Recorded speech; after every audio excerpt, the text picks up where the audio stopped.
There we go. Alright. Hello. Hello. Happy Friday. I am frantically eating a piece of pizza for dinner.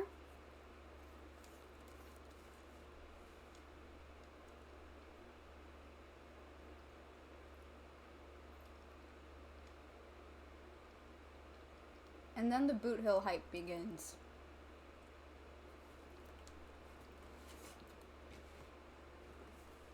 I've given it some thought. And here's the thing. I said initially at the beginning, before 2.2 came out, I said I was going to try and pull for Robin. And if I didn't get Robin, I was going to go for boothill. If I lost the 50-50 to Robin, for Robin, I was going to go for boothill. However, I did get Robin. I still really want boothill though. I just think he's neat.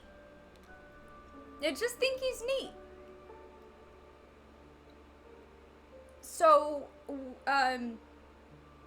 it's a desperate attempt to get enough Stellar Jades. There is a new event. There's a boothill event right now. So hopefully, if I do the event, I get a million billion Stellar Jades. One can only hope. Okay, wait, what was I doing here? Oh, right, I was out of money. I mean, I'm not out of money, but I'm basically out of money. I'm very close to out of money. Yeah, that's good enough. Enemy targets detected. Show no mercy. Ready Little for auto another? battle. Relax. Spend freely. Here, there's thunder. One of these days, I'm going to figure out Time to say bye. finishing all of my half-assed builds. Ew! What's ew? Stand still. What are you ewing at? Net markers activated. Time for good old counterattack. What'd I do? Ready for At me? It's on me. Rude. Or maybe I'll take it all. Watch your head. Hi, Frank. How are you on this Friday of Fridays? I'm kidding, don't hurt. What am I gonna do? Punch you through a webcam? There's thunder. I'm not, I haven't learned how to do that No yet. mercy. Unfortunately. There are many people I would love to punch through a webcam, but unfortunately, Time to say bye. you haven't slept since 1 p.m. Yesterday? Oh, honey. net markers activated. Oh, Time for good honey. old counterattack. Why didn't you sleep? Spend freely.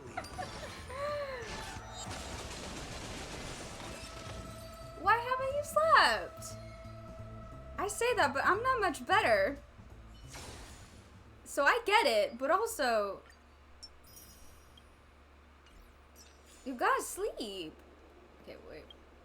Yeah, there's a boothill event.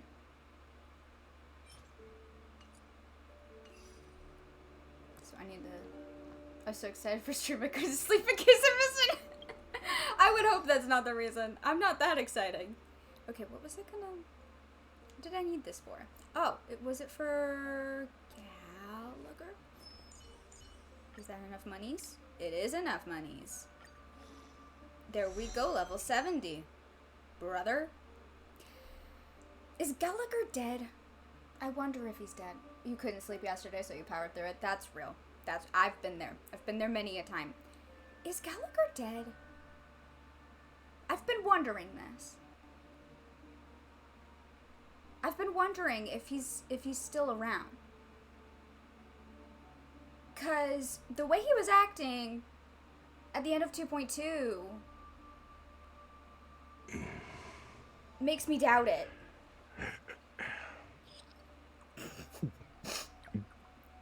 He's got a pouch for a flask. Alright. Right when I was about to sleep today at noon, my dog decided to drink paint thinner from the neighbors. Oh my god! Is your dog okay? Me too, Gallagher. Me too. Yeah. You rushed her to the vet. Oh, good. Is she okay? What am I doing?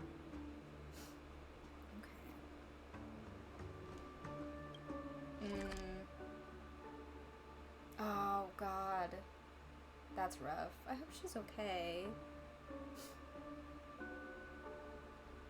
That's scary. Oh, God. Dogs be like that. Dogs be like that, and it's terrible. Okay. Is there anything else I needed to do? I don't think so. You're almost done. Which is insane. You are also almost maxed out. Very proud, because most of my, like, characters that I use a lot, my heavy hitters, are not really well built. I'm slacking in a lot of places. I'm slacking. Listen. I'm not bad. Also not bad. But I need to get on that. I'm putting it off. Ha! There it is. There it is. Oh my god. Oh, Gallagher, right. Cause at the end of 2.2, we had that like one like scene of Gallagher talking to Mikhail, or talking to himself, but talking to at Mikhail, and like being like, I'll see you in hell. I'm going to hell with you. I'll see you in a little bit. And like the hello and goodbye to the Trailblazer, which like, from what I can gather, I need to read up more about history fictionologists and Enigmata, because a lot of people were suspecting before 2.2 came out, so 2.1, a lot of people were theorizing that the meme Death, the entity known as Death, which we learned was dormancy, a lot of people theorized that that could have been Gallagher, that Gallagher was secretly Death, especially because of things he said, like, somebody made a comment about his age, and he replied that I'm 13. The 13th card in a tarot deck is Death. And so a lot of people thought that, oh, well, maybe he's Death. He had a connection to Death, but he wasn't actually Death. But that would mean that Gallagher was a mimetic entity and not a real human.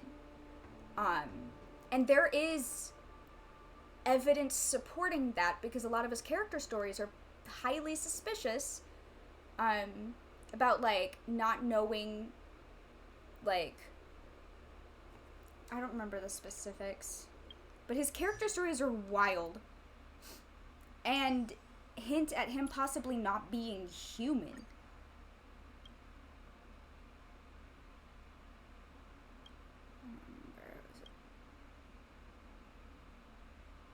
No, I think it's the last one. I haven't unlocked it yet, but I do remember reading it.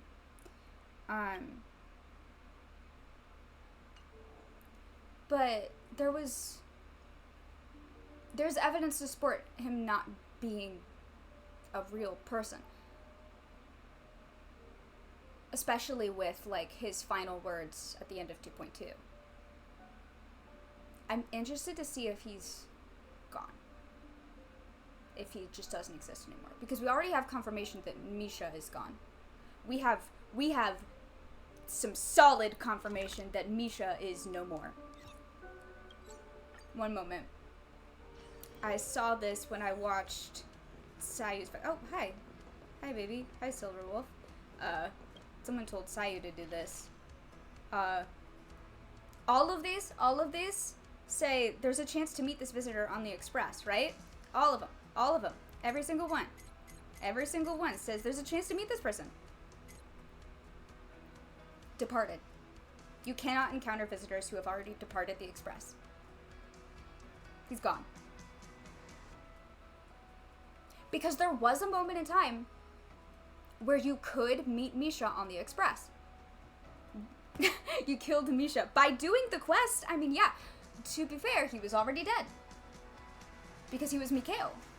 And Mikhail was long gone.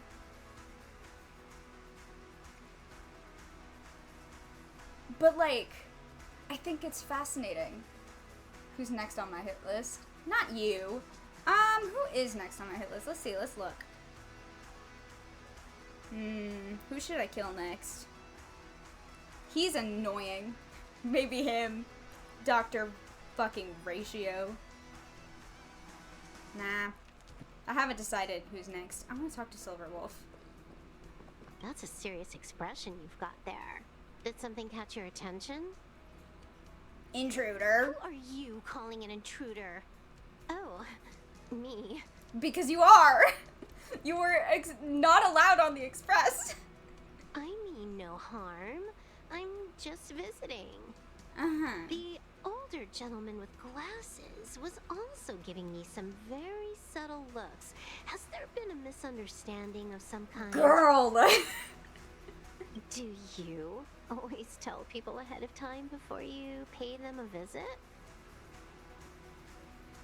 That's called common courtesy. I see. It's just a cultural difference.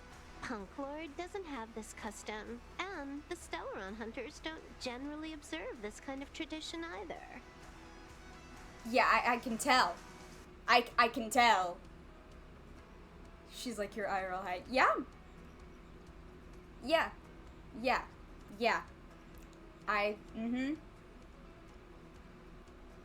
Isn't it often the case in movies that a guy comes home and turns on the lights, only to find someone sitting on the sofa waiting for him? Kafka and Blade both like to do that. And Sam won't even give the guy a chance to turn on the lights.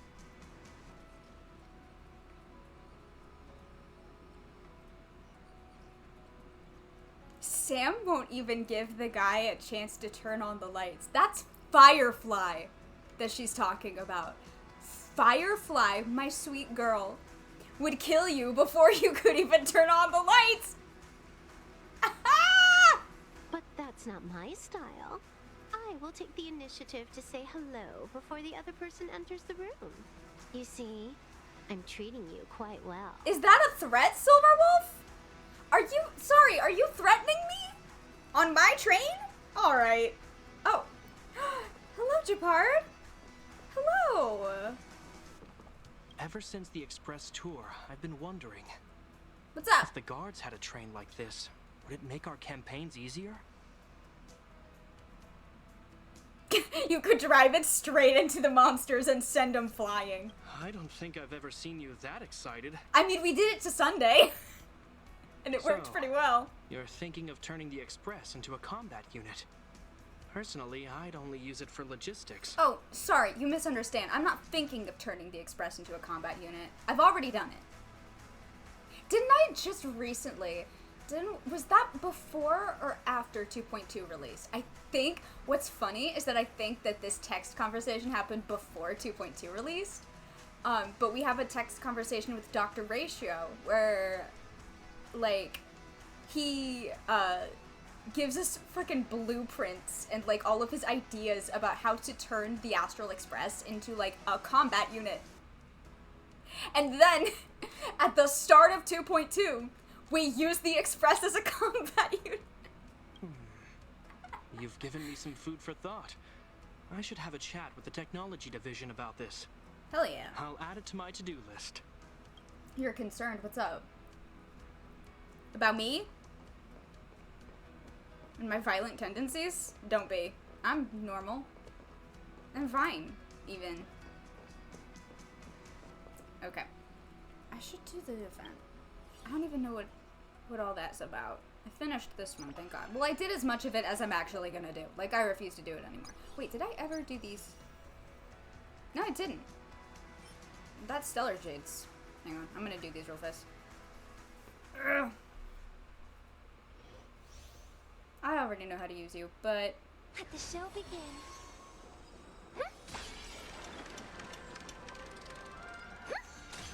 Let the show begin. I hear some disharmony. Continue patrols. Alright. I know. I already have. Dangerous girl. thoughts resonate all together. Tonight, soap stars echo.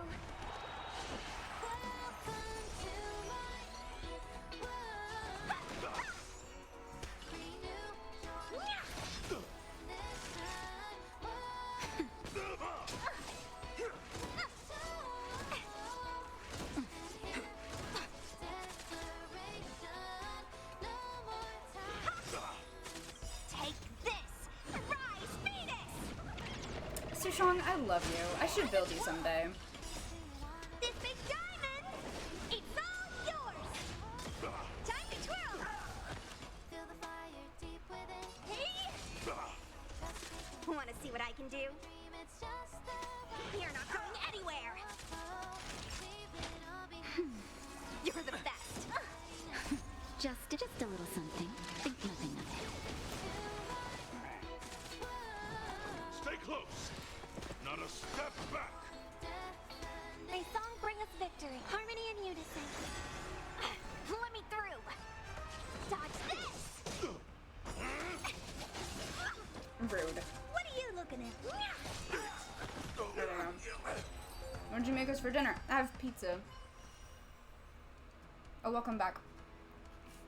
I have pizza. Nothing schmancy.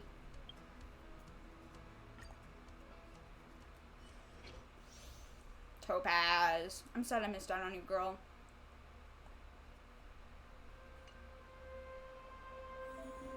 Her little guy. I love that it's Topaz and Numby. Like, that's how special he is. That's fun. Does she have a gun? Hell yeah! I love her. Man. What kind of pizza? It's vegan gluten-free pizza because I have a bajillion allergies. But it's good. We're in trouble now. Go Numby! The market is unpredictable. Right!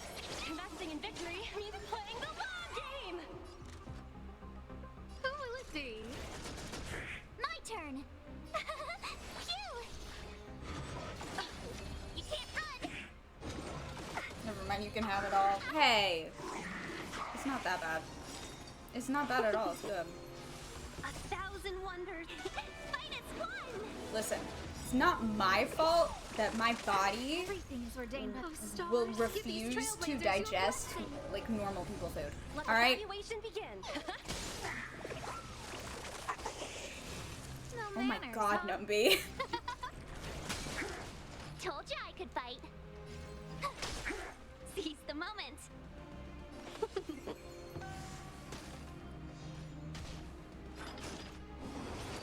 Easy, Numby.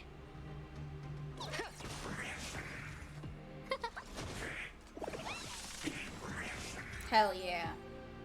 Just tell your body to behave. I wish. I wish. I wish. Okay. All about Boothill. What could this possibly be? What Boothill lore are we going to get, if any? Let's find out. I'm fascinated by this.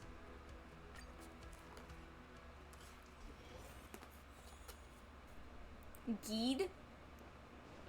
Sorry, your name is Geed?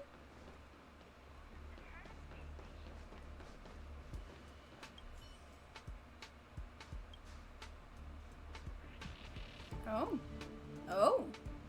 Keeping things quiet?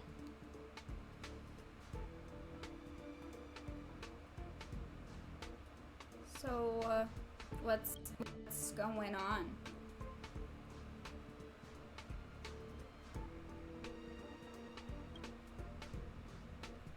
Ah, yes. An interstellar cowboy called Boothill. Ooh. You pulled a stunt on the Herta space station? Hell yeah. Well, how do you know it was Boothill, though?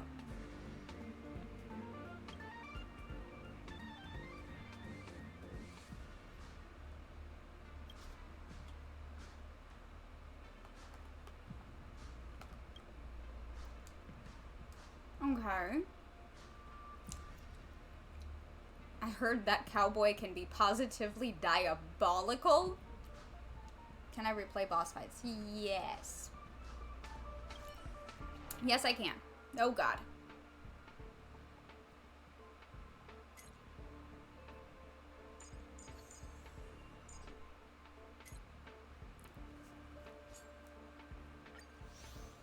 Okay.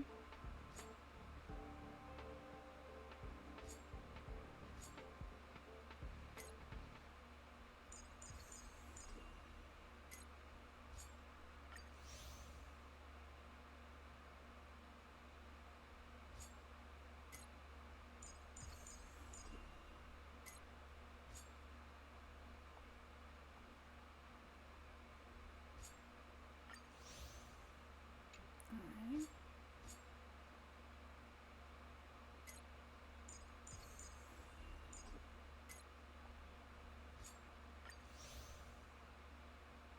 Well, okay. So it's just a special... Well, damn, that's kind of disappointing. That's kind of disappointing. Okay, wait, what does this say? So it's just like an extra assignment that we go on. Your colored pencils came in. Ooh. Bullet samples with traces of fuel. Upon comparison, the genetic fragments attached to the sample exhibit a high degree of similarity to the data of the suspect Boothill. Boothill made Shilin cry? Oh no.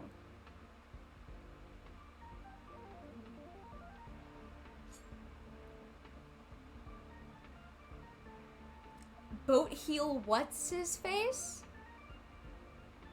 Now that's creative. Boothill what's his face?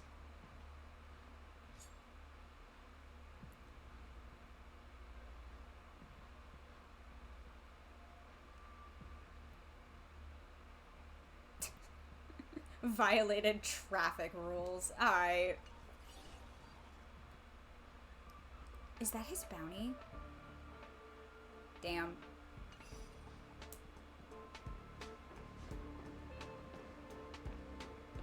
Well. Oh. I'm sorry. Well, damn. See, I was kind of hoping that the event could be like a playable thing. Oh well. Let's see. What could I do? Do I have boss fights I need to do? What do I need for... Well, for you, I need Bug. Yes. I need Bug for you, and I need Bug for Robin, and I need Bug for Harmony Trailblazer. But Boothill will need, the Sunday boss fight. What does Gallagher need? Probably the Bug. Yes, it's the Bug. I don't want to fight the Bug. I need to drop it in Mount Doom. Oh my god. I don't want to fight the Bug. I'm pretty sure I can only do one more Echo of War. Oh, I can't do any more? Wait, what did I do? Oh, I bet it was, yeah, it was probably the, Doomsday Beast, because I did that for, Jing Yuan earlier this week. Well, damn, let's see. I could finish Simulated Universe.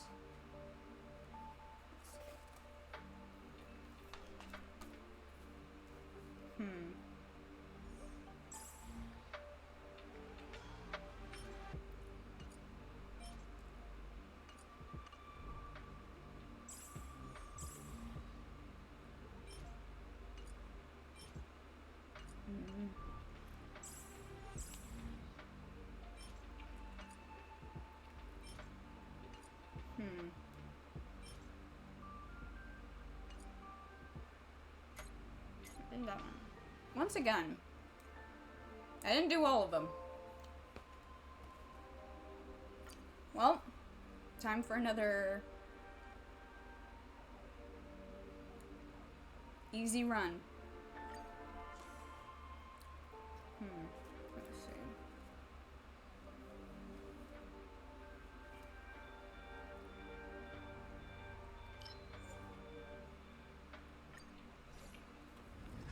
Alright. Let's go, fuckers.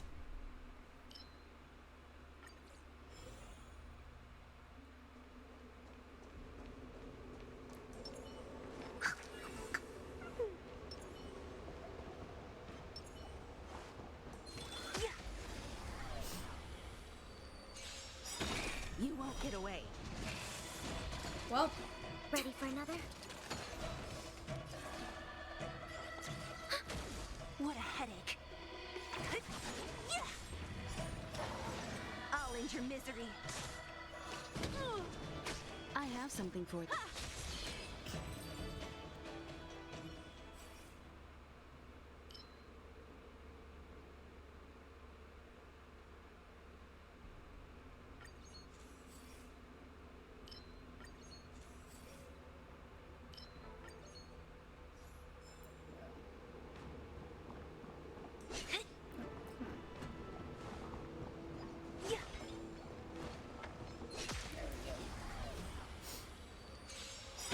You won't get away.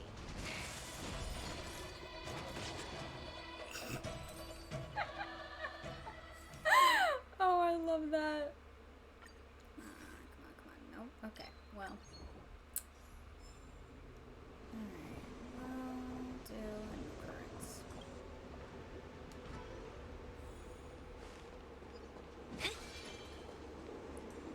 IOU dispenser? Is this the thing that scammed me?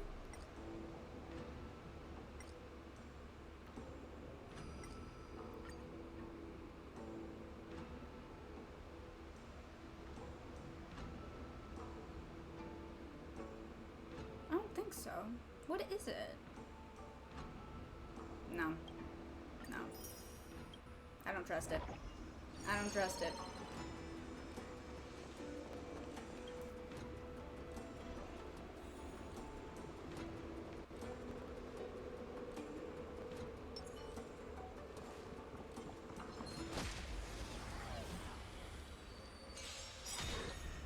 Enemy targets detected.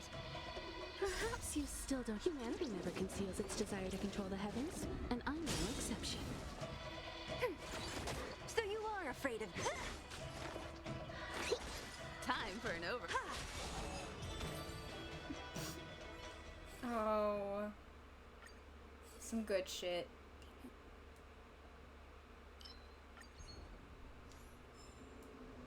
Alright. Elite enemy. What's up? Practice target?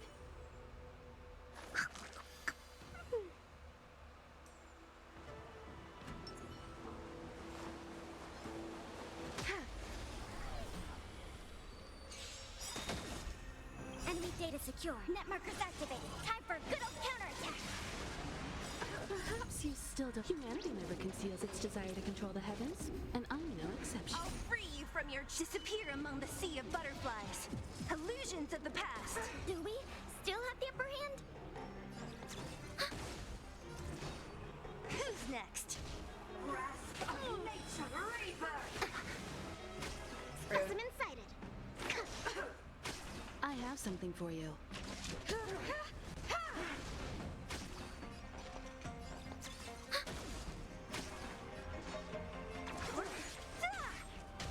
Entangle! Death irradiates life! Time for an overhaul. Don't mess with me.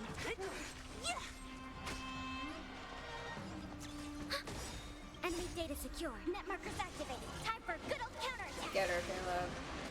Oh, wow. Okay, rude. Here, try this. Thanks for the support. I have something I'll for you. free you from your disappear among the sea of butterflies. Illusions of the past. Hell yeah.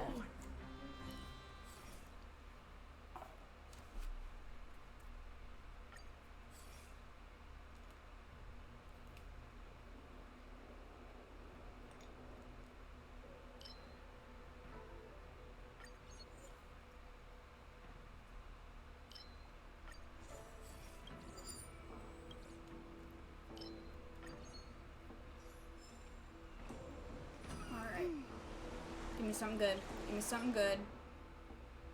Give me something good, please.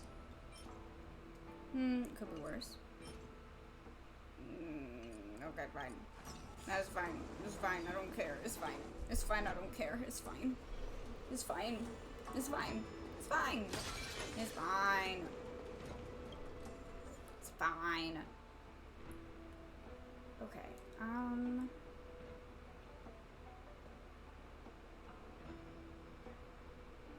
Ooh, I should. Yeah. Get Kafka.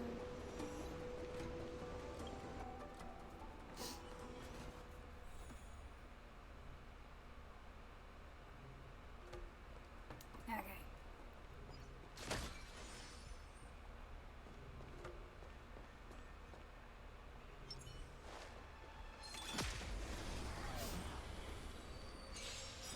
You won't get away.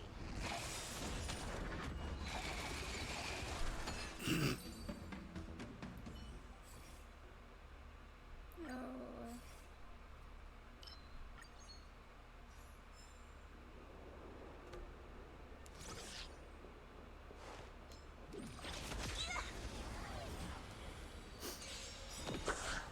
Commencing support.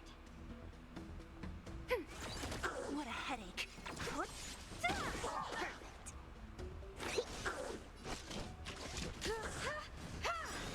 Perhaps you still... Humanity never conceals its desire to control the heavens, and I'm no exception.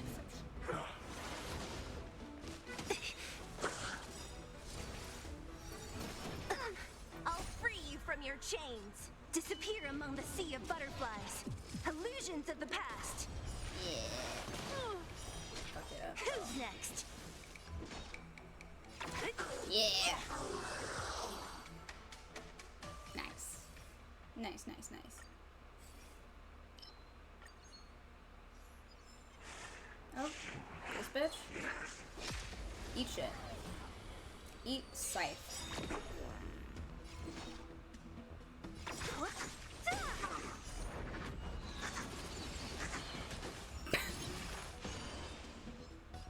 Ready for another? Commencing research. Yeah. Here, try this. Much obliged. Yeah.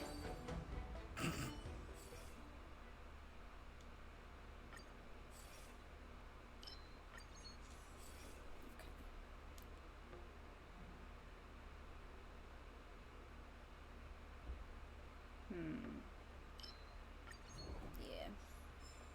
Alright. Occur. What will occur? Get this. There we go. What shall occur?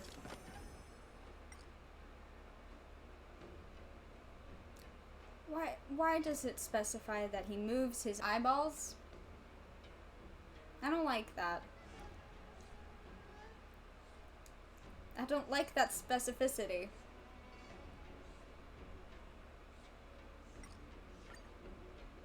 Ooh. Yeah, fuck it.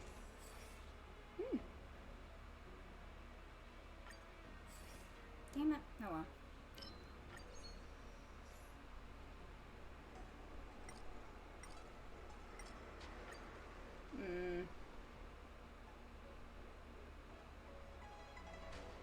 I'm gonna do it. I'm gonna do it.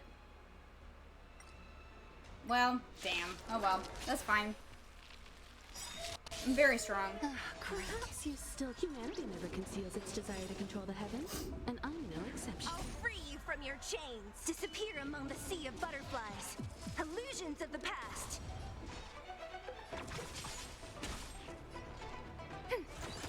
Enemy data secure. Net markers activated. Time for a good old counterattack.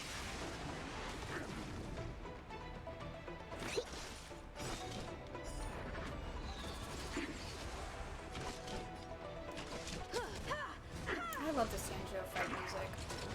I think I something mean, I love the big Sanjo music in general, but the fight music is really good. Alright, bitch. Enemy targets detected. Time for an overhaul. There we go. You won't get away. Perfect.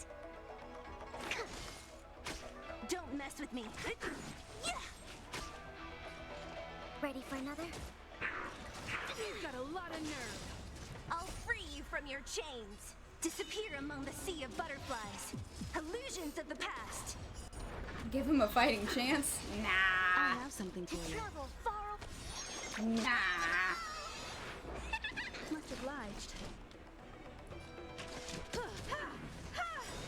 Perhaps you still... Humanity never conceals its desire to control the heavens, and I'm no exception.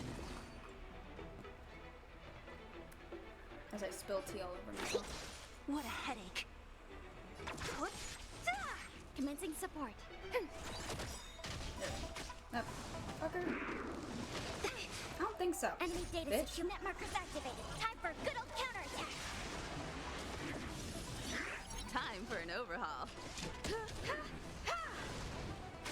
Don't mess with me. They'll die eventually. We'll get there. Specimen sighted.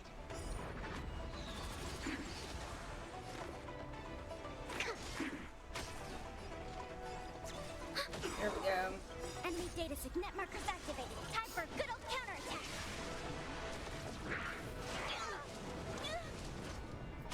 What a headache. I have something for you. Die already. I'll free you from your... Disappear among the sea of butterflies. Illusions of the past. There we go. Nice.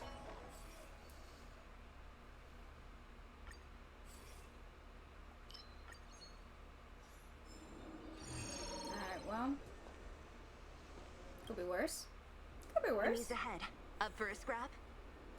Yeah. You got this.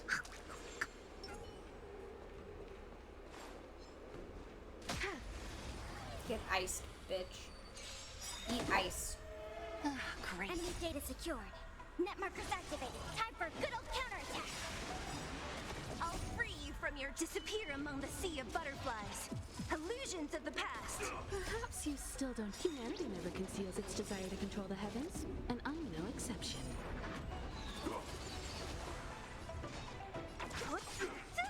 Enemy targets detected.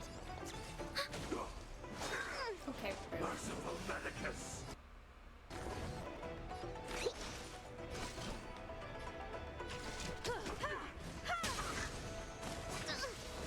Don't mess with me. You won't get away. Commencing support. Ready for another?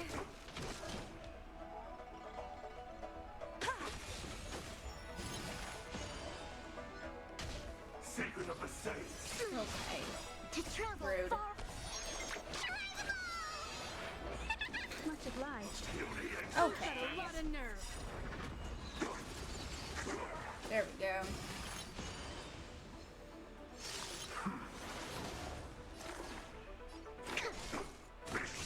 I think something bit me. What a headache. I'll end your misery.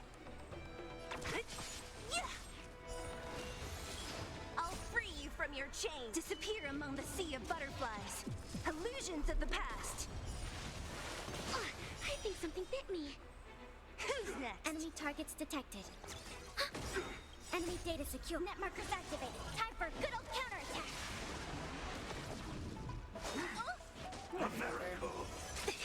I'll Motherfucker. free you from... Disappear among the sea of butterflies. Illusions of the past. Don't mess with me.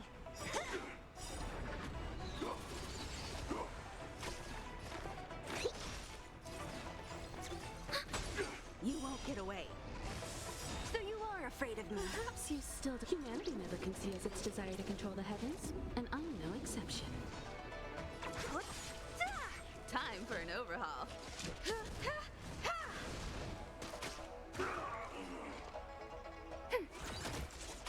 Commencing research. Deep breaths. merciful Medicus.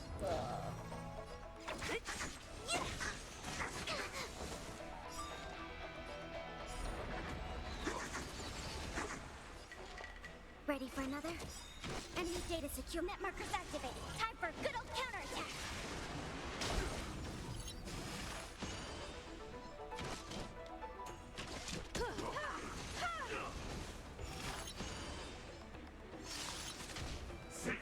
safe. A beauty and Okay.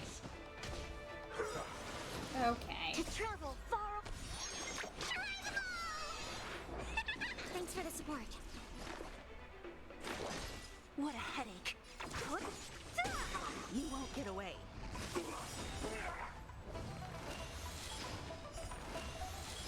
Perhaps you still don't. Humanity never conceals its desire to control the heavens, and I'm no exception. Exception. Excellent. We love to see it. Okay. Yeah. Alright, give me something good. Give me something good. Okay. Okay. Okay. I have a curse. I am cursed. I have one. I have a curse. I have it.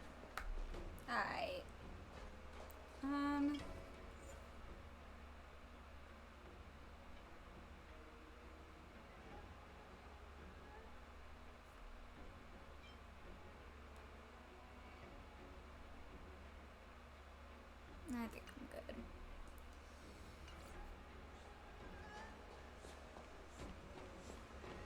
Okay, occurrence cheese. True. Quietly. I agree. History fictionologists? Speaking of Gallagher, what's up here? You arrive at the opulent library. You look up and see a multitude of star systems, like cosmic sludge that has been stirred into jelly. They swirl around slowly in the sky. The ancient staircase in the center of the library spirals up into the sky with no end to be seen. Why are you here again? The history fictionologist scolds you.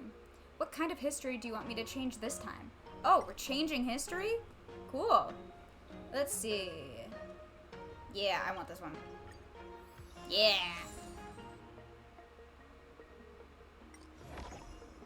Sick.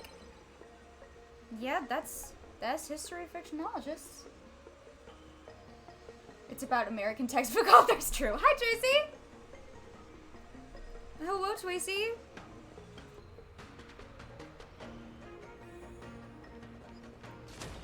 It's so true, though. They do be like that. Don't mess with me. Get arrowed, idiot. We have the upper hand. You won't get away.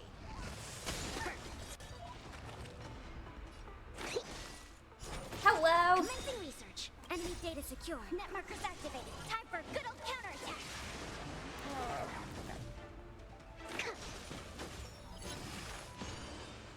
We have the upper hand. Damn right we You do. won't get away.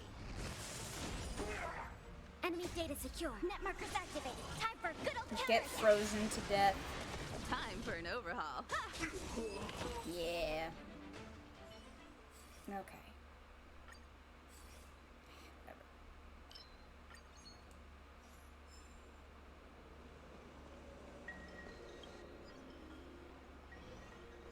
I wonder if people have figured out how to build Boothill yet. I might Google it when I'm done with this. Frankie was telling me how you do all the heavy lifting and strategies. What?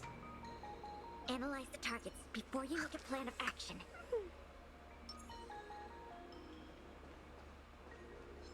Oh god, the deer. The fucking deer. Not the deer.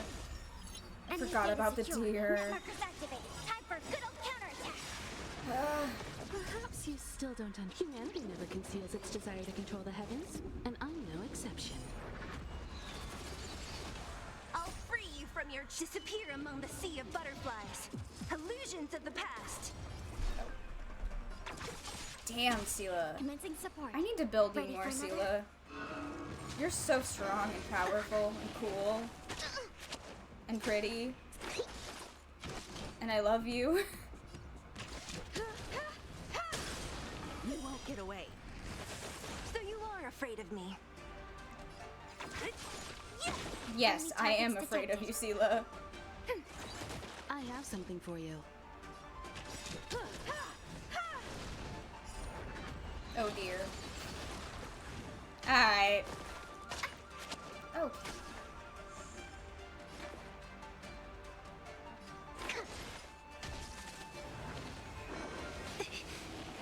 Okay, okay. Okay, no. You disappear among the sea Wait. of butterflies. That's not what I wanted to Illusions do, of the but oh well. past.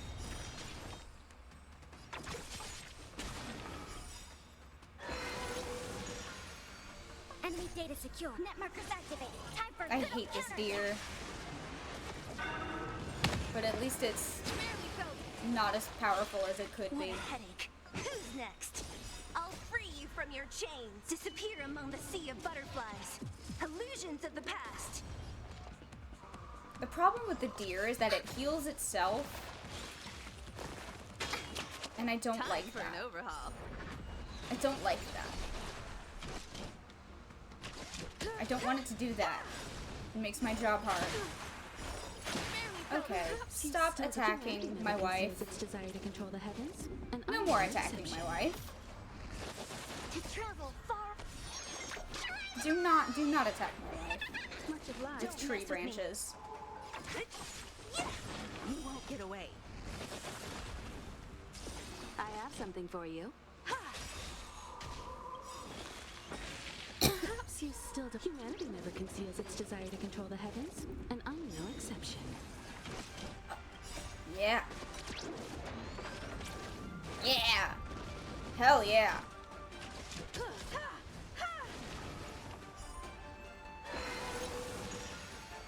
I have something for you. Perhaps God. you still do. Humanity never conceals its desire to control the heavens, and I'm no exception. Rude. Rude. A lot of nerve. Bitch.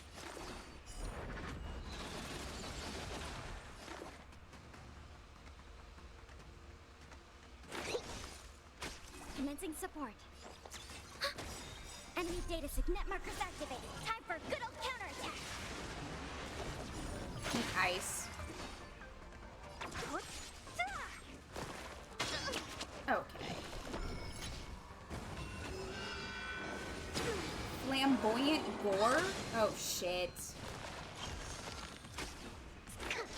Time for an overhaul. That's not good. An ability titled Flamboyant Gore can't possibly be good, right? I'll free you from your chains. Disappear among the sea of butterflies. Illusions of the past. Who's next? Shit. Oh god, I'll damn it! free you from your chains. Damn it! Disappear among the sea of butterflies. No. Illusions of the past. If I can get... Who's next? If Enemy I data can secure. get Net links markers back, activated. Time for good old counterattack. I think my girls can finish Don't it mess off. with me. Give me Linksy, please. I'll Damn free it! you from your No! chains. Okay. Disappear Okay, Quantum among the Girls, sea it's of up to you. butterflies. It is up to Illusions of the you. past. It is up to you. Listen. Thanks. What a headache. We got there.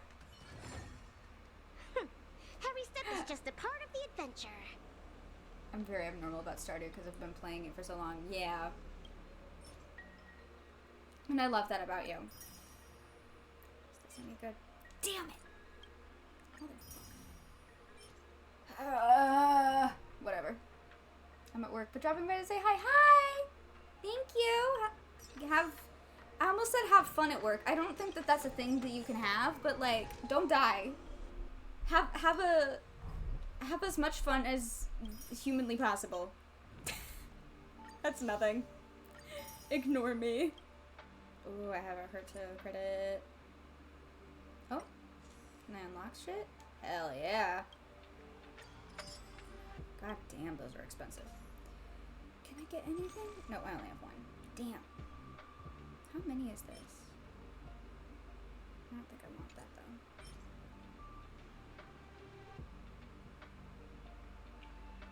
Interesting. No, I want one of these. Then I need more stuff. I'll try not to die. Oh, good. Good. Okay.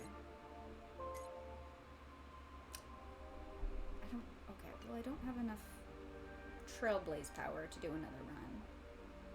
Because I also don't have any more Immersifiers.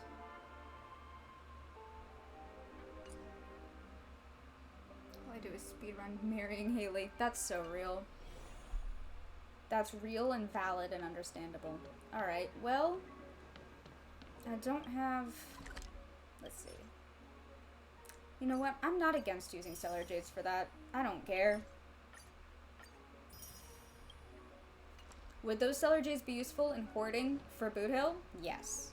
Do I want to do things? Also, yes. Like pre-farm for Boothill. I have, oh god, I only have 11 days. Uh-oh. Uh-oh. I have 11 days. You should do that on your next farm. You should marry Haley on your next farm.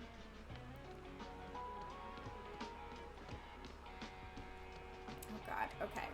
Okay, I'm gonna Google something real quick. I want to see if people have figured out how to build Boothill.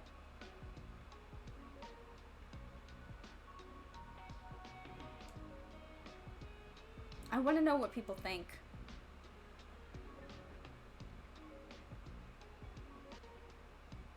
Okay, you don't have a build yet. Does anyone have a build yet for this man?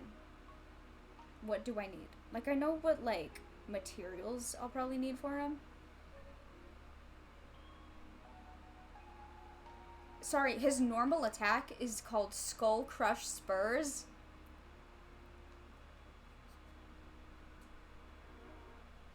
That's right, he just straight up kicks him on the head. Excellent. His skill is called Sizzle and Tango. Alright. His ultimate is Dust Devil's Sunset Rodeo. His talent is 5 peas in a pod. What does that mean? He literally does Sanji kick them. Did I send you that video of the demo of like him in battle? Because it's I have a slur to say.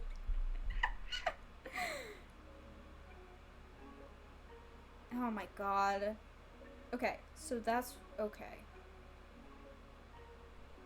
Don't tell me no, he cannot also use the bug.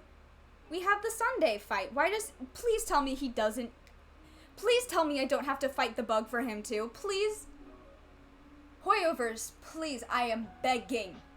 Please do not make me fight the bug any more than I already have to. I already have to fight the bug so much. I don't want to fight it anymore. If he uses the bug...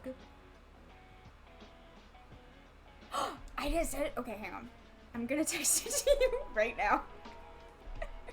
Let me find it.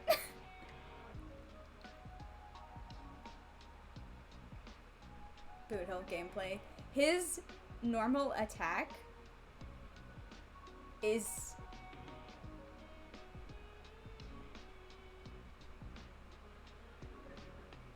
Okay, wait, where's just...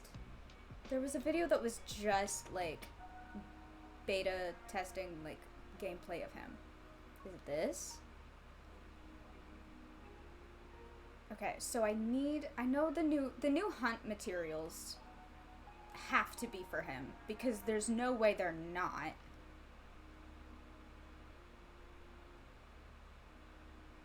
Okay, that's a skill, but show the basic attack. Where's the basic attack?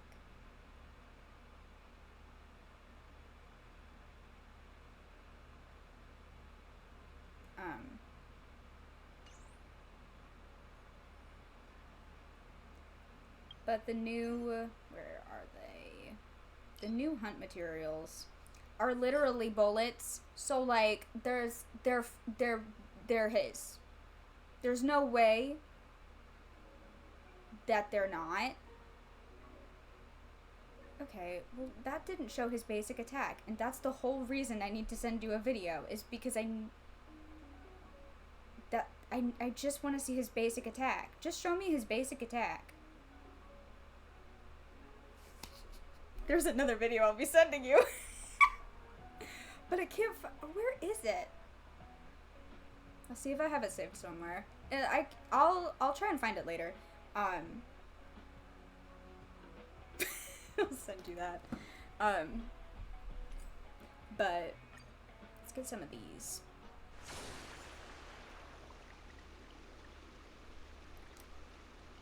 Alright.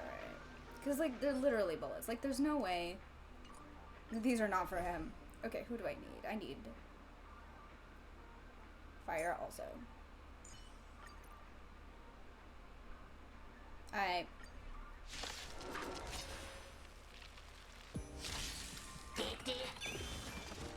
Boothill needs some bullets to eat, apparently. Because that's a thing he does. You've got a lot of nerve. Fucking robots, man.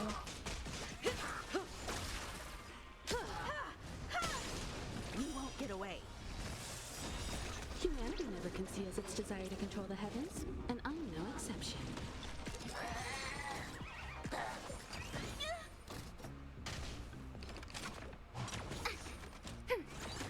Stand still.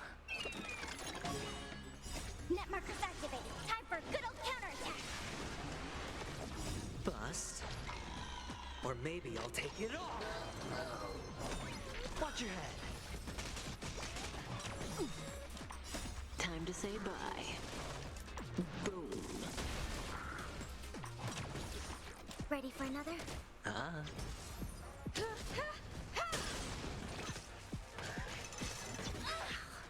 All in. You won't get away.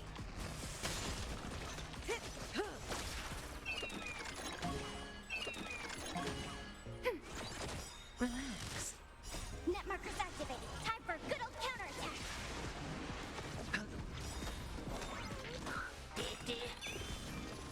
Time to say bye.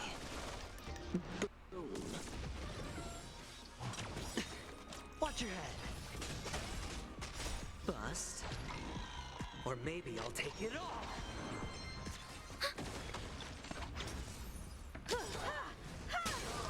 You won't get away. All in. Humanity never conceals its desire to control the heavens, and I'm no exception.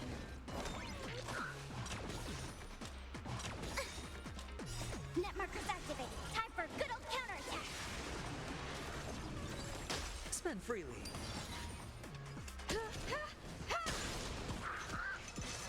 I hate those TV Watch your guys. Ah. You won't get away.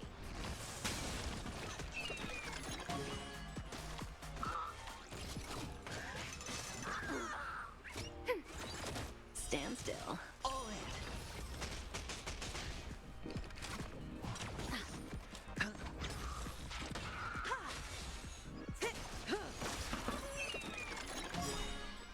Bust.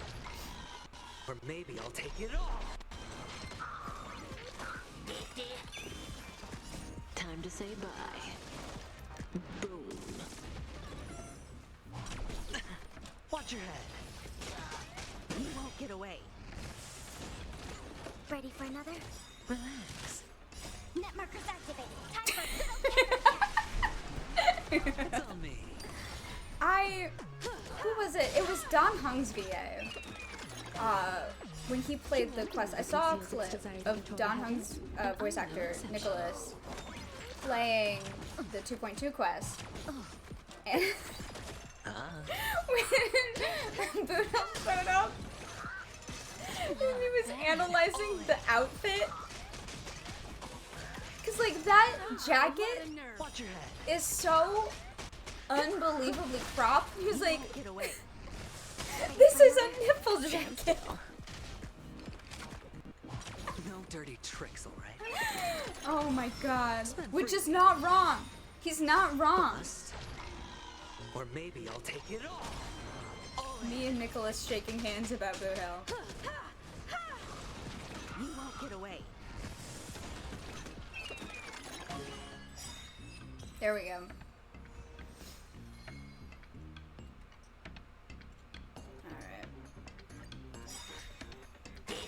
Do we know what, like, boss we need for him?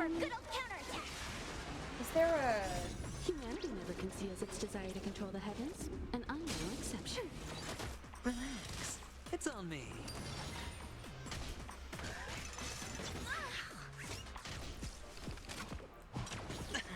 Watch your head.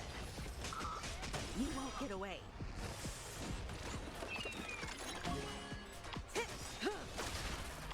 Time to say bye. Boom. No dirty tricks, alright? Ready for another? Stand still. Bust. Yeah. Or maybe I'll take it all. All You won't get away. I'll allow it. I'll allow it. A lot of nerve. Watch your head. I think you should be allowed to call him a slut on Twitch. Which is so funny because it flagged that for misogyny. Like, no Twitch. Other way. Other way. We're talking about a robot cowboy right now. Keep up. Humanity never conceals its desire to control the heavens, and I'm no exception. Obsessed. It's on me. Oh my god. I'm gonna live in this domain, huh? This Calyx. I really need to finish building Himiko at some point. Time to say bye. Mm-hmm. It was important. Oh, it was important. Don't worry, it was.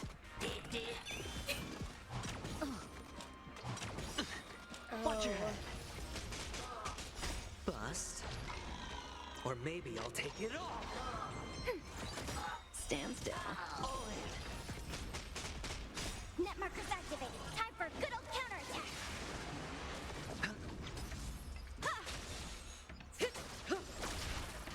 Auto battle my No savior. dirty tricks, alright?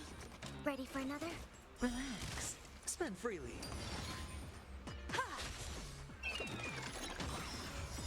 Humanity never conceals its desire to control the heavens, and I'm no exception. Time to say bye. Boom.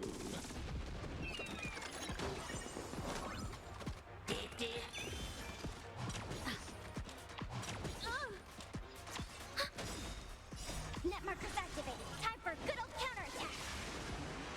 It's on me. Bust. Or maybe I'll take it all. Watch your head.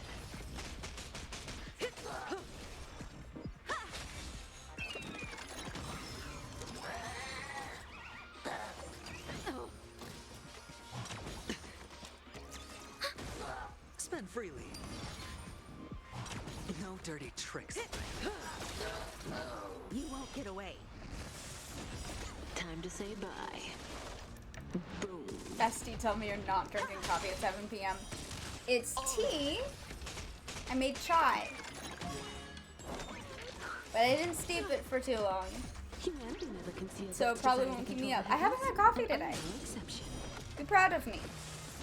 I didn't have coffee today. Net markers activated. Time for a good I almost old made coffee, and then I showed some restraint. Bust. Or maybe I'll take it all. Almost did though.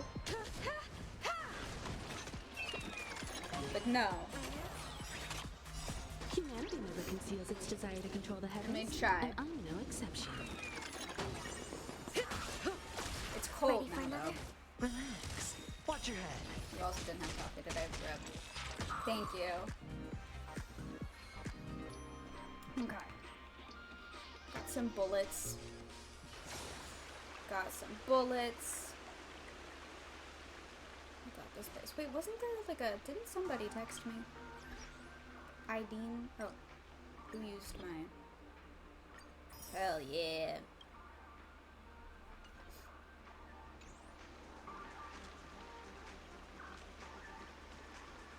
I don't know how to feel about the fact that my first maxed out character is Stell, and my second is gonna be adventuring. You got the day off? Hell yeah. Yeah. You need to sleep, bestie. You need to sleep. I better not see you online. Go to bed.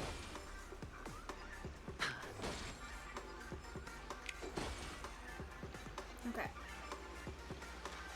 Okay, Boss Red. Yeah.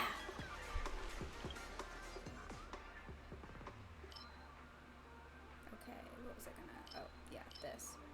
Nope. Oh, this one. Yep. Because it's the new physical boss, and Boothill's gonna be physical damage. So, he's gonna use this. I can do a couple of these.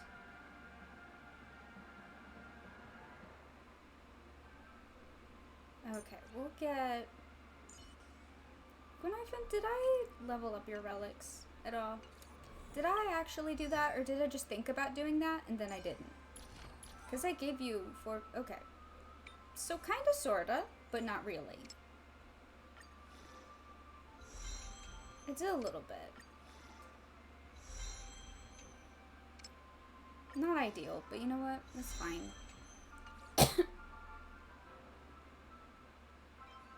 I could do that, though. Because don't you scale off of attack? Doesn't everyone scales off of attack?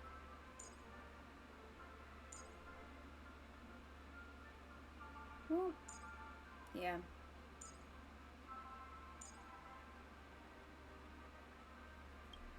The gong... The gong rings loud, performers crowd round. I love you, Gwynnifin. Hey, that's I love you, Gwynnifin. Love you, girly. Okay.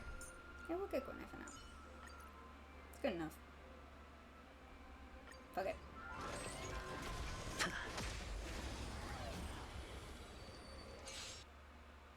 Everyone's a customer. Feast your eyes. Happy New Year. You won't get away.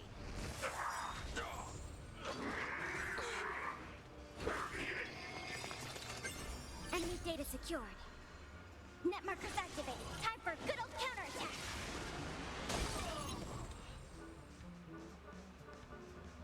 Ready for another?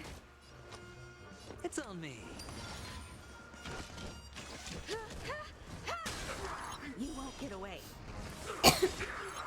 Don't throw the game. You still don't. Humanity never conceals its desire to control the heavens, and I'm no exception. Oh, well, you know what? Maybe if she didn't decide to drink paint thinner.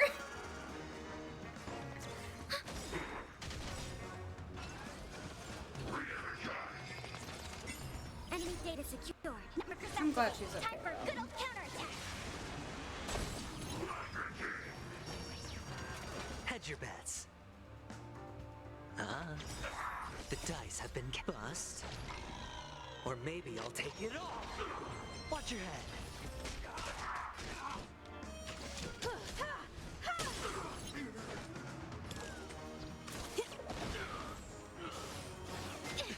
Not good. All in.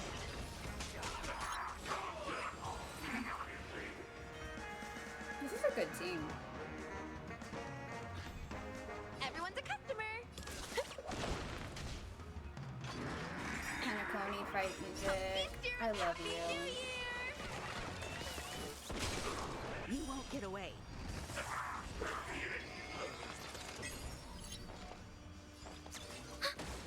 Sure, I'll play along. Spend freely. Yeah, not drinking paint thinner is a very important thing for dogs to do. To not drink paint thinner. Watch your head. And you would think that they would know that. Enemy data secured. Or that Net they'd get the markers memo. activated. Time for good old counterattack. But no. You won't get away. Perhaps you still. Humanity never conceals its desire to control the heavens, and I'm no exception. We have the upper hand.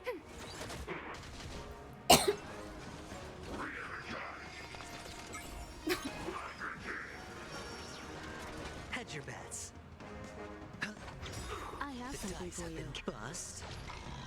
Or maybe I'll take it all. All in.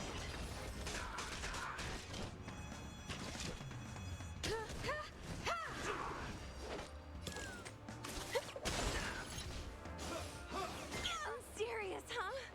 Ready for another? Rude. Watch your head.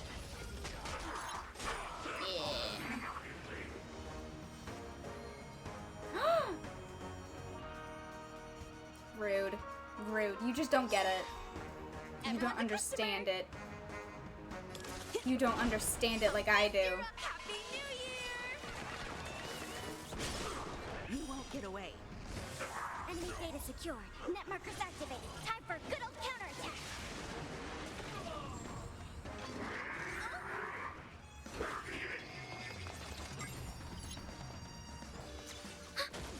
Sure, I'll play along. Spend freely. Time for an overhaul. Perhaps you still don't. Humanity never conceals its desire to control the heavens, and I'm no exception. Don't throw the game!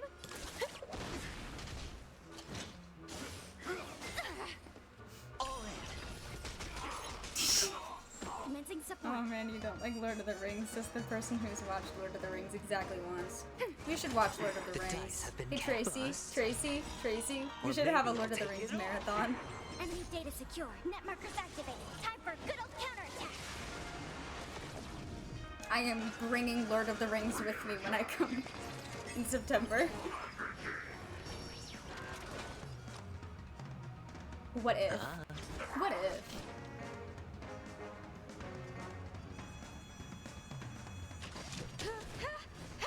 Listen.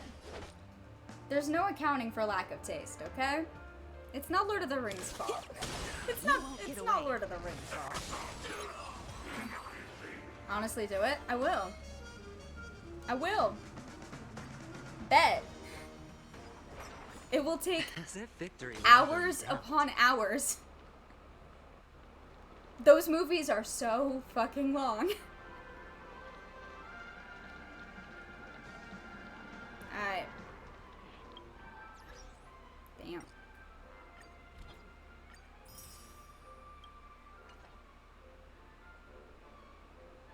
I can't imagine trying to read them. I don't have the attention span. That's real.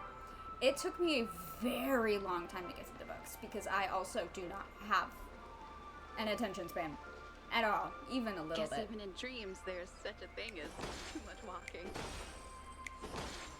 Same.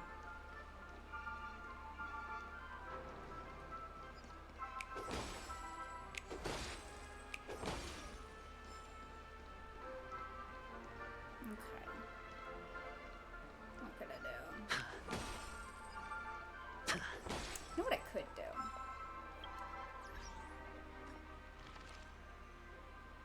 I'm missing 5.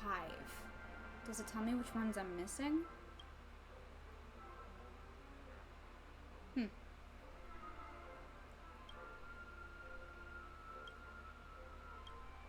Wait, I'm missing 4. Wait, what? Huh? Oh, there's multiple parts to some of these. Okay. I haven't finished all of them. Interesting.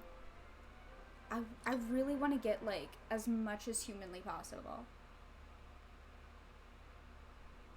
Narnia was too goofy for me. I mean, it is a children's book. I love Narnia. Narnia is very special to me.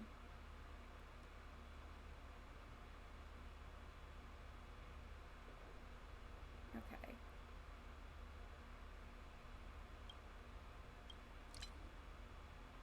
And there's a lot more missing here. And what if I just started running around trying to find all of the collectible readables in the entire game?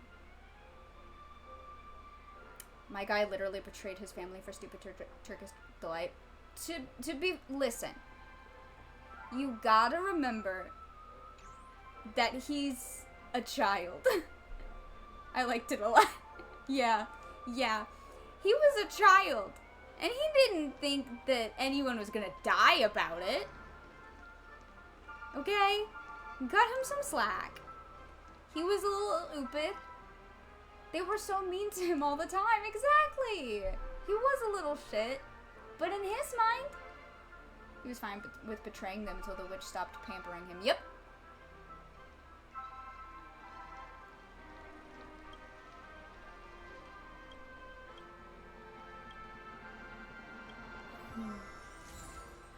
Sad gear? No. Alright. It's time to start running around looking for collectibles. It's time to run around every square inch of the entire game looking for things to All pick this up. free time, why not make the most of it with a game? No, I'm not playing a game with you. I don't trust you. I don't trust you. You are too lucky, and it will not end well for me. There's one. Excellent. Oh, part 5. Damn. It was literally right there. It was literally out in the open. That one. How did I miss that?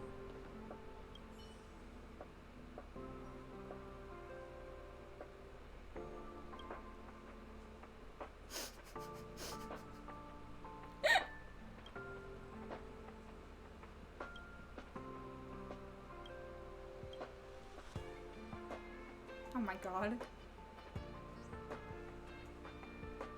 Book club is fun though. I read the Giver series for book club and I'm obsessed. Ooh. Oh my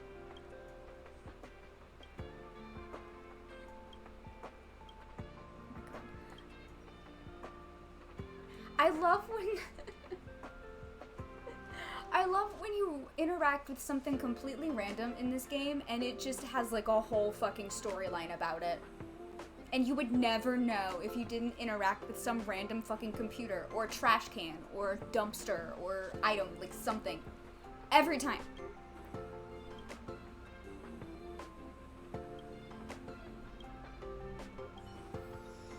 But it got something for it, so that's what matters. Oh? Remnants of Ranmei's diary. Why'd you just leave that there, girl?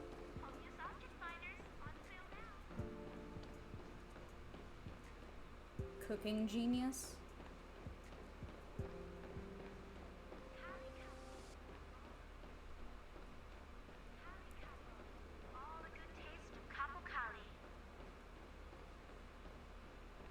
I don't see anything else.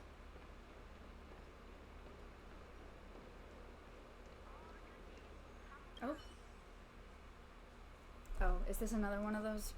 You glimpse several books together as you pass by. Judging by the glossy covers, they seem to be the kind of thick space fillers used to make a bookshelf look impressive. They show no signs of having actually been read. Browse the bookshelf to see what's there. Pick out a book at random and flip through it, yeah. Your fingertips run over the book spines before landing on Beneath the Eons, the low-dimensional world as a will and a surface phenomenon.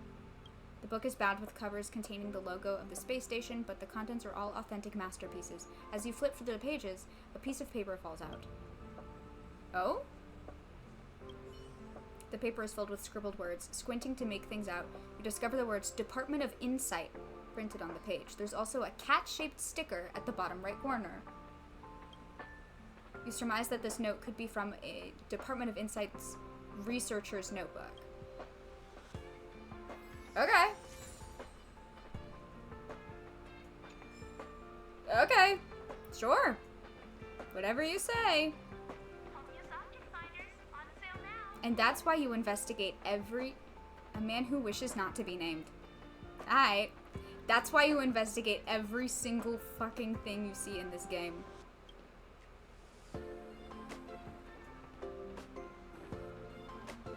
Cat's normal, cat's ragdoll. I love that it differentiates. Oh my god, I love this fucking game.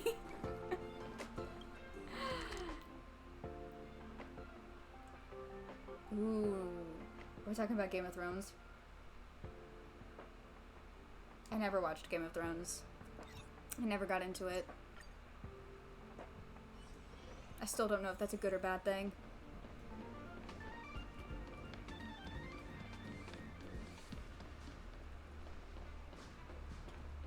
Okay, I don't see anything. Object finders? That's what I need. That's what I need.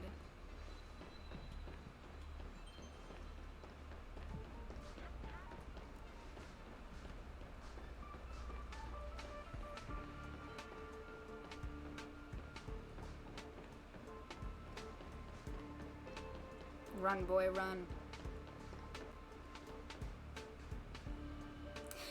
The first few seasons are so good, and then we just don't talk about the ending. I feel that. I feel that about so many pieces of media. Just so many.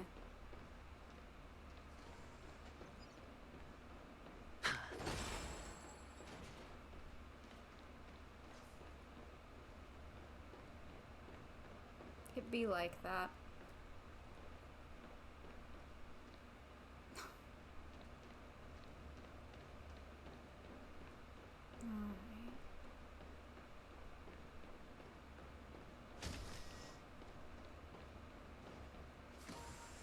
He supposedly lives like 30 minutes from you? That's crazy.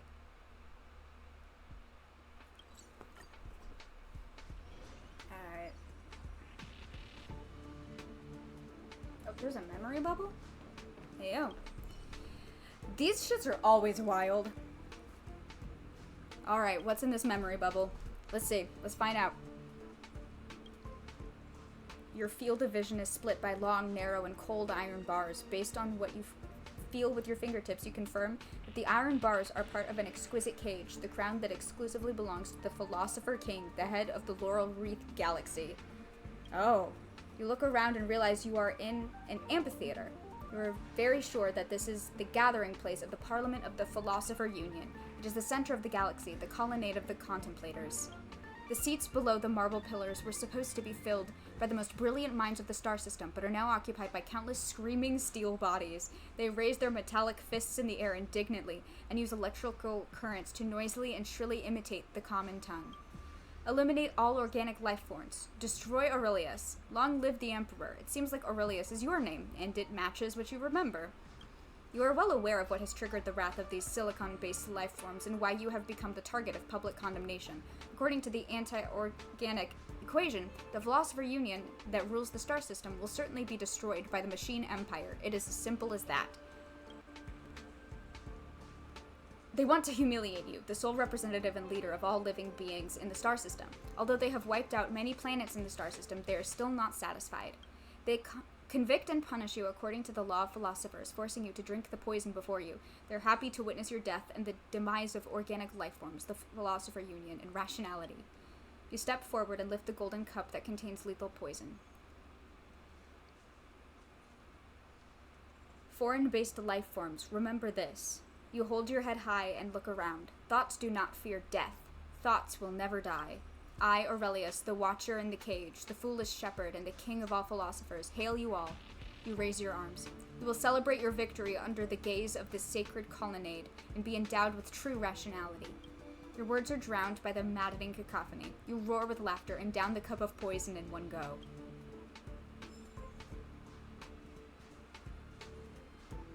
And sometimes you'll just come across a memory bubble and you'll go on a wild journey that has absolutely no impact on the entire rest of the game. Like that... Sometimes you'll just come across a memory bubble and it'll be like that. Okay, so there's nothing here. I don't think I have anything that you're weak to, but that's fine. No, I don't. Enemy targets detected. Well, this is Hedge fine. your bets. No dirty tricks, all right? Time for an overhaul. Perhaps you still don't. Humanity never conceals its desire. He's to not a control the robot, heavens. he's an idea! No exception. Turn out your pockets. Ready for another? There we go.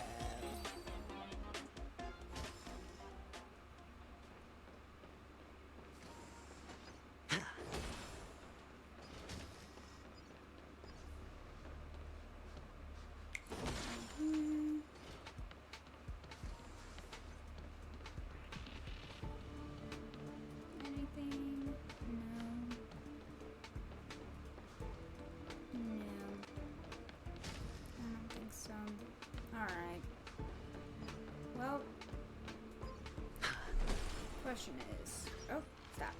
Wait, no, that is what I want. How many? I only... No, hold on. I just got a bunch of things. Why are you saying only got one? Although some of those were just, like, completing a collection. That's fair.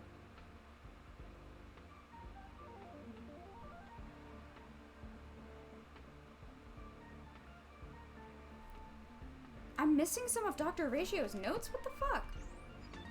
Brother, where did you put them?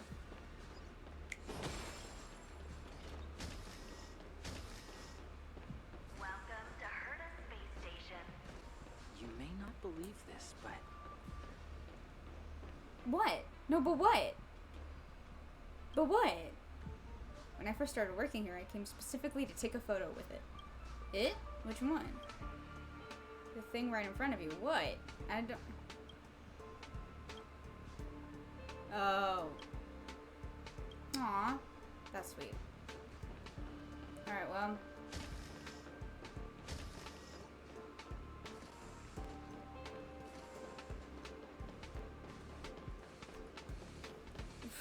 Where was the unsafe zone? Alright.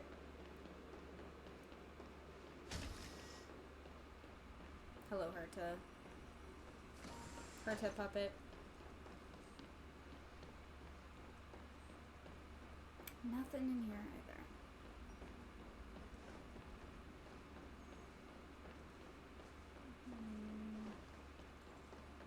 Yeah, nothing. Okay.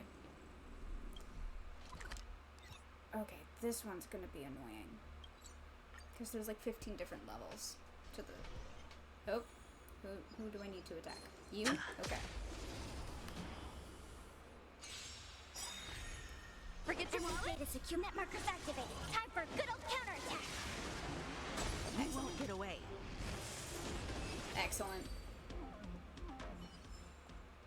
As if victory were ever in doubt. Shut up.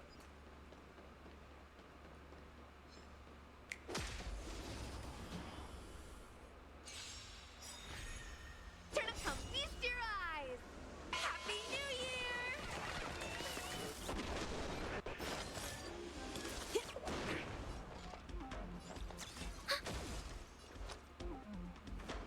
Spend freely.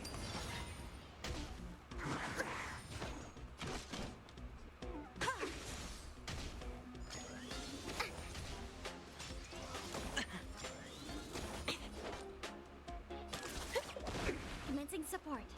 Ready for another? Enemy data secure. Net markers activated. Time for a good old counterattack. Hell yeah. Okay. Is there anything in here? No? God damn it. What about back here? No? Fuck. Alright. Let's go this way.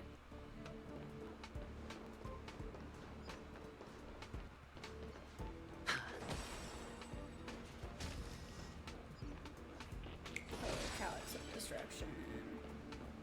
I don't think there's gonna be anything in here though, because there's not like... Well, there might be. That might be the trick. Let's see where else is there. We'll go up.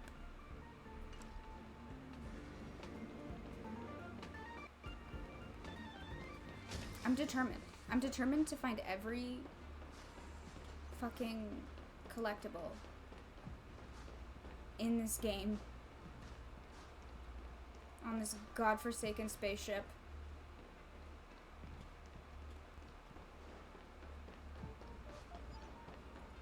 Well, alright.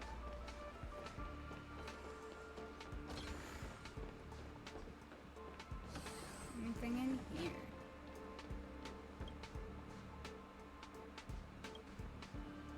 Something is flashing at the bottom right corner, and there's a strange icon in the taskbar. What is that? What's that? You're not gonna tell me what it is? You're gonna say something looks weird. It's probably nothing, though. Girl. Don't talk to me like that. Okay, I don't see anything here. You haven't been watching my stream secretly? How dare you? Fake fan. I wonder why it says that. That's so weird.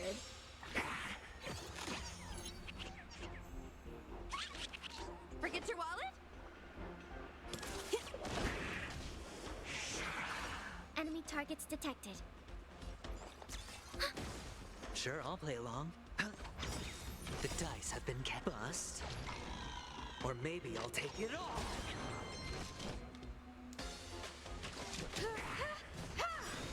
Perhaps you still don't understand. Humanity never conceals its desire to control the heavens, and I'm no exception. Don't throw the game! Come feast your up! Happy New Year! I have to mod stream elements? Missing support. Well, you didn't mention that part. I'm just a little guy. I'm just the littlest guy ever, okay? You have to explain these things to me like I'm 5 years old. Oh. Real dog, I get it. Anything? What is that? What is that? Anything? Oh, someone was saying that, like, the cards in this look like the cards that Aventurian is using in his, like, trailer or something? Which is wild.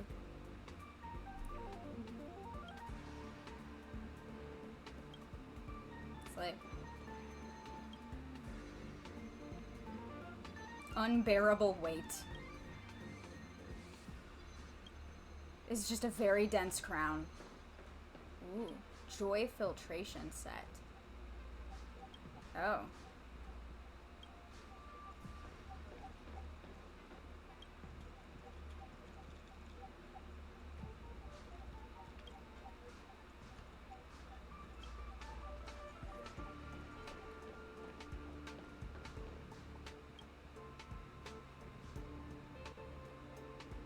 This is the prototype. I repeat, prototype. I don't know how to do that. I don't know what that means. Oh, those are the Traveler wings. Hey, those are the Genshin wings. I know you. I know you. I know that. They didn't. Oh.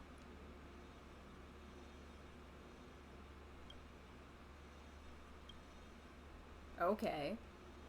Hello, Traveler Wings from Genshin Impact.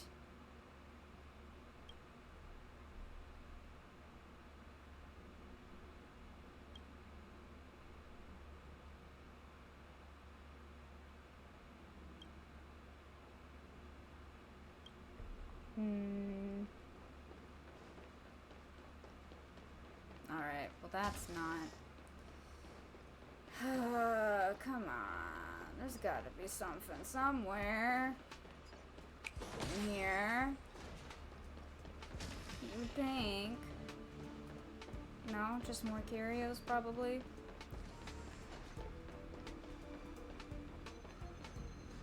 Raiding pistol. Crack up conch? I've never actually looked at these curios. Makes a strange sound. It's unlike laughter. Alright, sure. Whatever you say. What is this? Oh, we don't know yet? I'm not worried.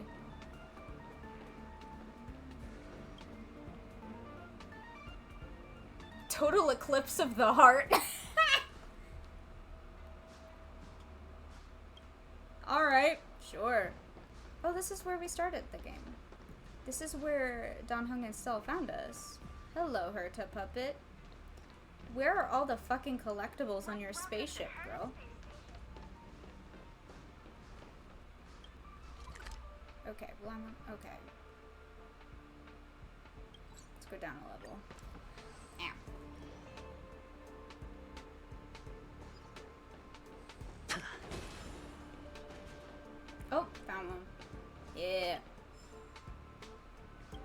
Another fragment.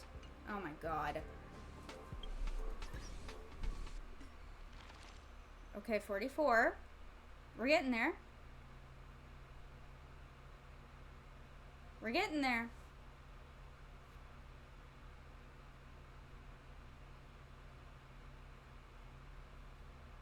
Which ones have I completed?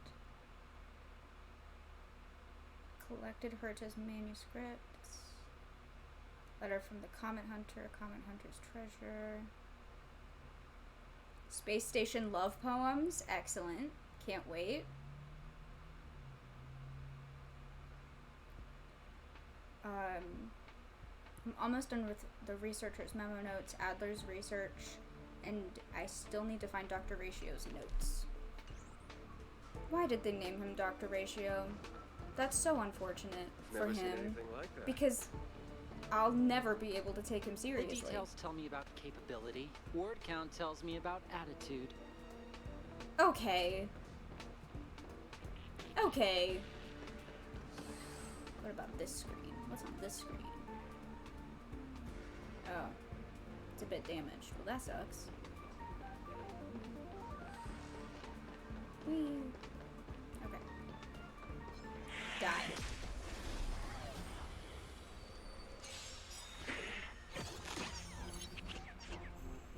Enemy data secure. Net markers activated. Time for a good old counterattack.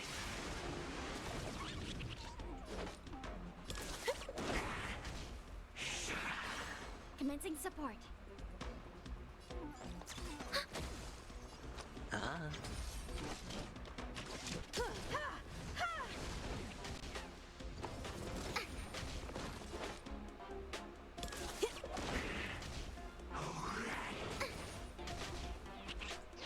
Enemy targets detected. Ready for another? Hedge your bets. Spend freely. Enemy data secure. Net markers activated. Time for a good old counterattack. Time for an overhaul. Forget your wallet? Commencing support. Sure, I'll play. There we go. As if victory were ever in doubt. Whatever. Anything here?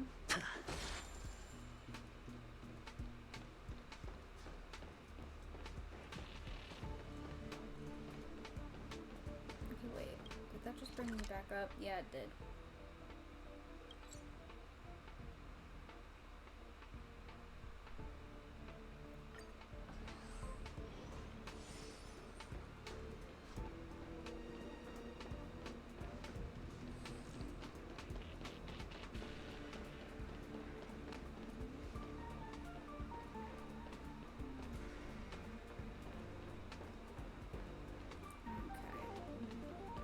Losing hope.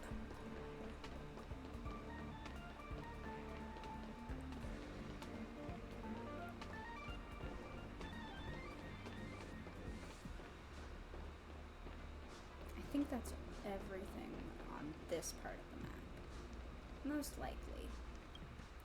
So then there's the supply zone, which is also huge. And that's gonna take a while. I think this is just the stream now. I think this is where we're at. I'm gonna get Seal out, because most of these bitches are weak to quantum. Feeling lucky.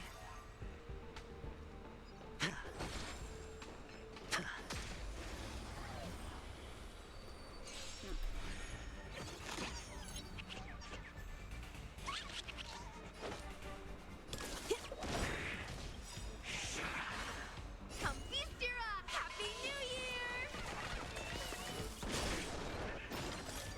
We have the upper hand. What a head. Enemy data secured. Net markers activated. Time for a good old counterattack.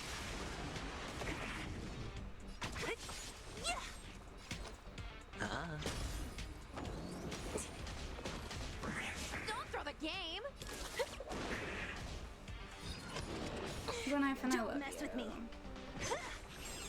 I'll end your misery. Who's next? Enemy targets detected. I'll free you from your chains. Disappear among the sea of butterflies. Illusions of the past.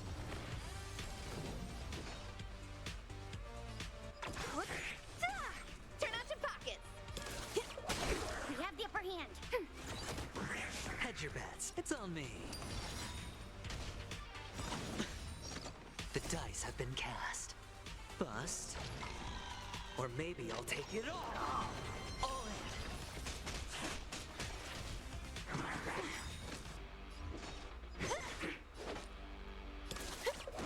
Commencing sub ready for another.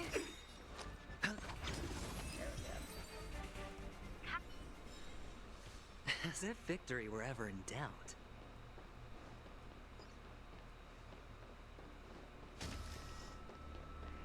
Alright, what's in here? I see it sparkly in there. I thought I did. Maybe? I do. Yes. The display on the desktop clearly reads, "This conference room has been booked out. Please try another room." You're a little chagrined and feel as if you have lost something, but then you think back to the experience of that meeting before and feel like you've already grasped the essence of meetings. Oh, that's right, from the Runway quest.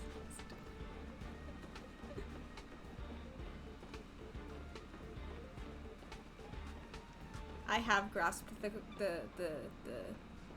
concept of meetings. I don't need to attend anymore. Never again, perhaps. I'm good. I'm good. I've seen enough. I've seen enough. Alright, what's down here?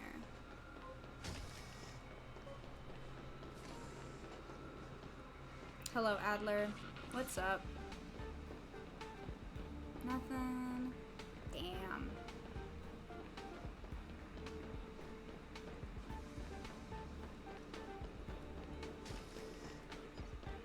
Okay, well.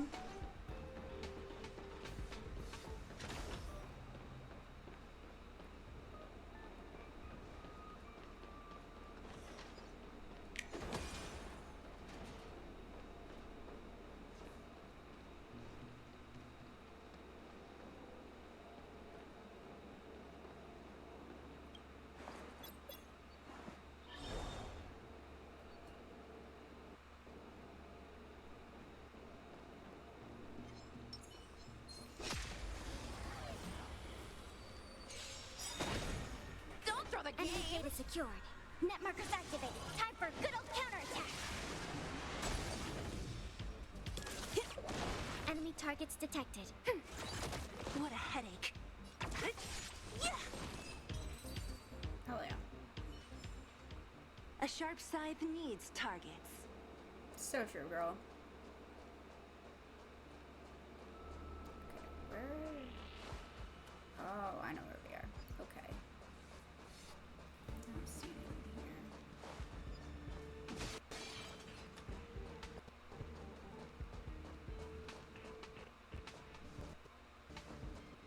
Nothing.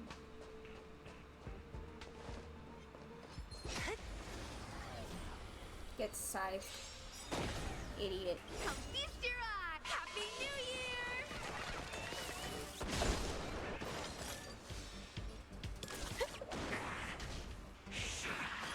We have the upper hand. Don't mess Data with me. secure. Net markers activated. Time for good old counterattack.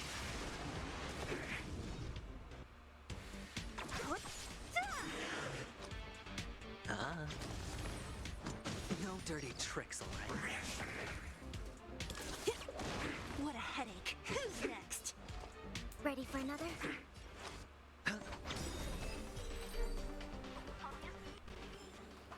A sharp scythe needs targets. So true. Yeah.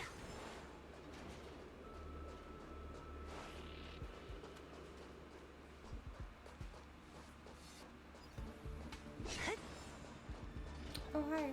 Hi, Arlen. Hi, babe. Hi, my love. Hi, sweetie. Hi, Angel.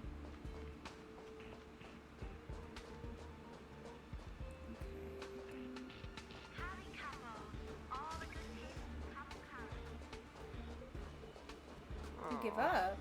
I give I'm up. sorry. Sucks. Oh, and then this is just the express. I know where we are. Hello, Astral Express. Fancy meeting you here.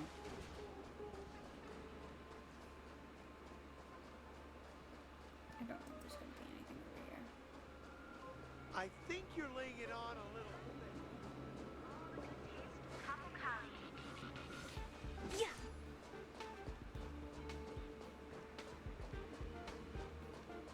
Very convenient that this space station has a railway track on it.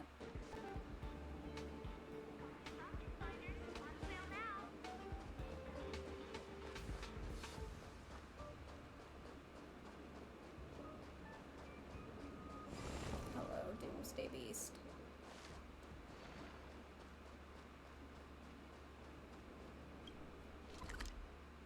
Like, y'all just happen to have a fucking railroad track on your space station? Oh, okay.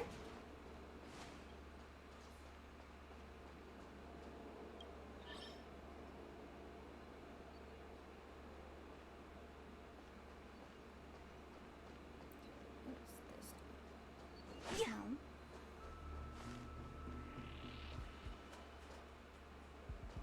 No. Here. Probably not. Doubtful.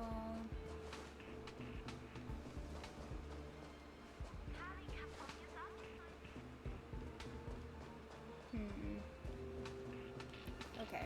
And that means what I thought it meant. And all of the others are going to be somewhere in the seclusion zone. Which I have already scoured. Unless I'm just blind and I have not seen the obvious collectibles somewhere. You feel like a zero. Oh. Oh. That little guy has depression. I'm sorry, honey. Bit busy. Your name is Bit Busy? Super annoy? Real.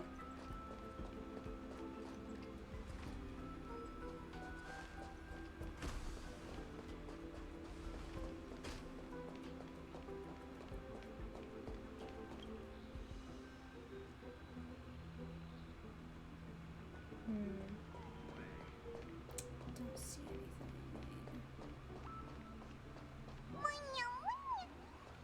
Me too. True loves frozen beans?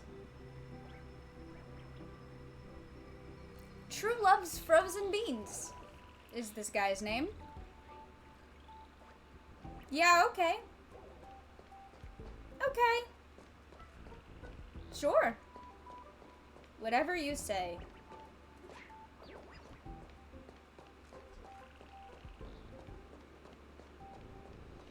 Nothing.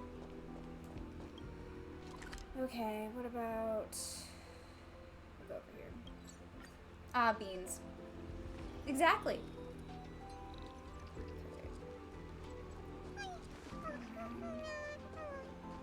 Me too. Look at these weird little guys. I love them so much. Look at them. They're so weird looking. I love them. I heard that he figured out how to go far away. Not just that, he's the only one of us that can actually talk.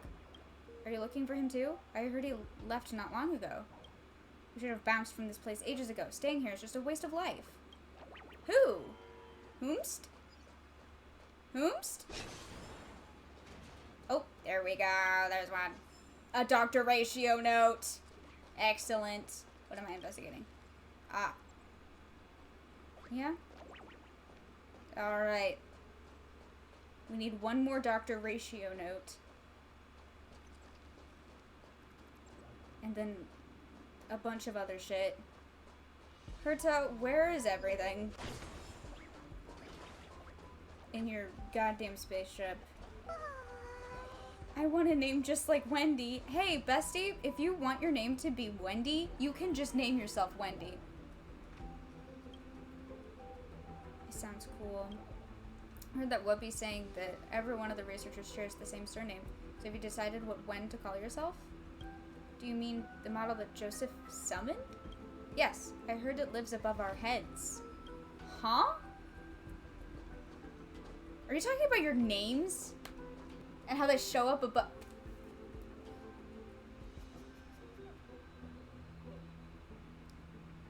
I love this game. I love this game. I love this game. Oh, hi, Sela. You're so cute. Exemplary. It's scary outside. It's scary outside. If it were not for our Sir Exemplary, then we'd surely sob. Oh. Okay. Is he your bodyguard? Your knight? I don't see anything here.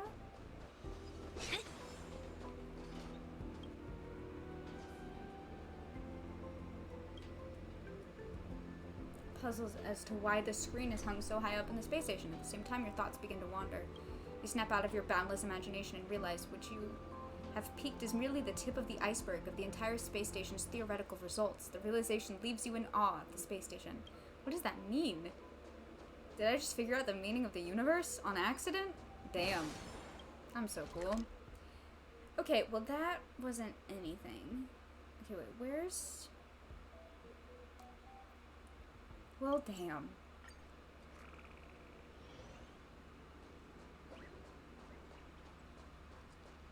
I was already here. Same. I agree. Okay, no, it's just here.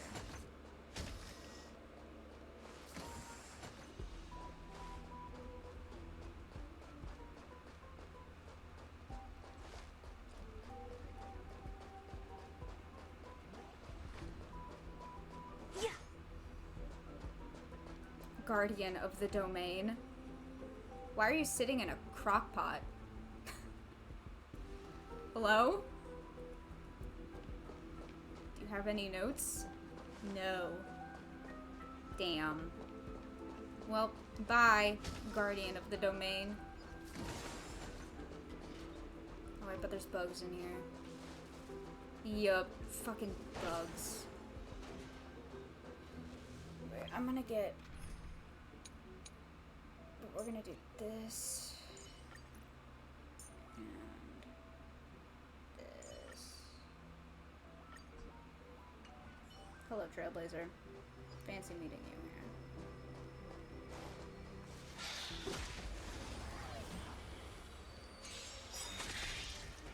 here.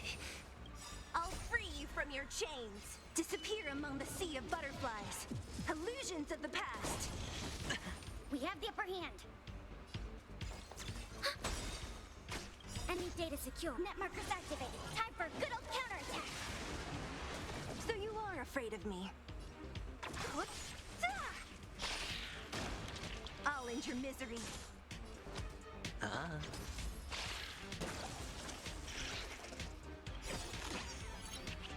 The dice have been cast. Bust. Or maybe I'll take it all. Watch your head.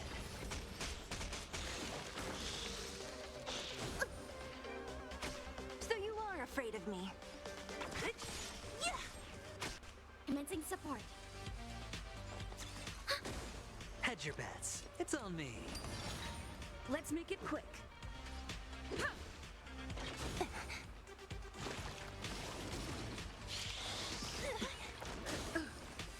All in. So you are afraid of me. No dirty tricks. I'll free you from your chains. Disappear among the sea of butterflies. Illusions of the past. Sure, I'll play along. This is our chance.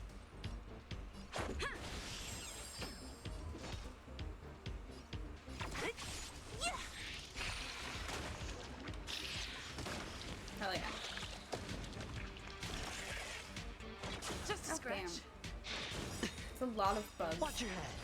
I don't like it. The dice have been cast. Bust. Or maybe I'll take it all. So you are afraid of me.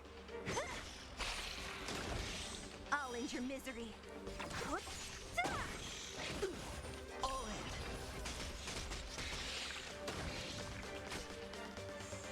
in. Enemy targets to ready for another.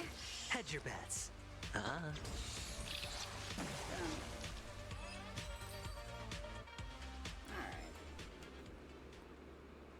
How are we doing on the bookshelf? Okay.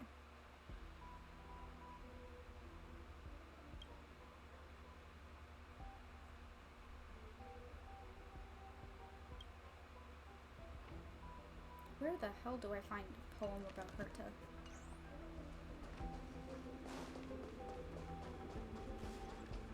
Ha!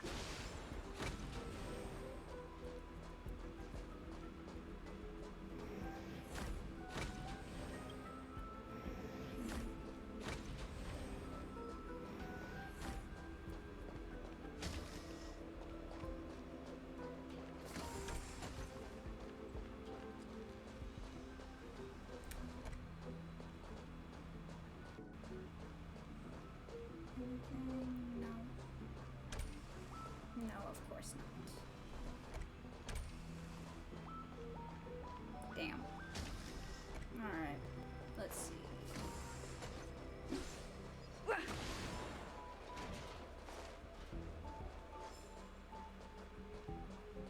Hello, little friends.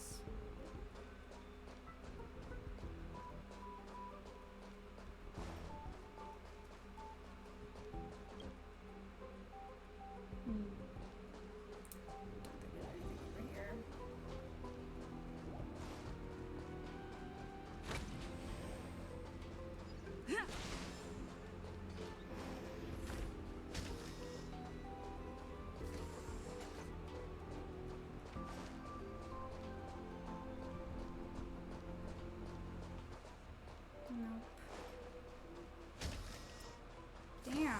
Ratio, where the fuck did you put all your fucking notes, dude?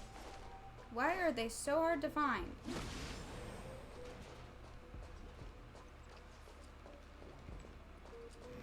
I've already been here. Okay, wait, where is... Okay, so seclusion zone, but like... No, up here. There's an upper level. But I thought I had scoured this area already.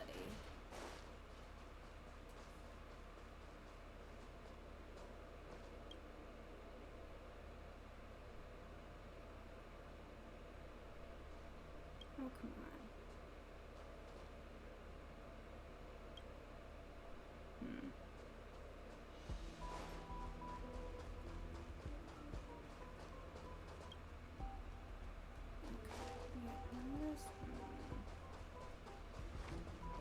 Oh. There's only one contact. Oh, yeah. Let's call Run May.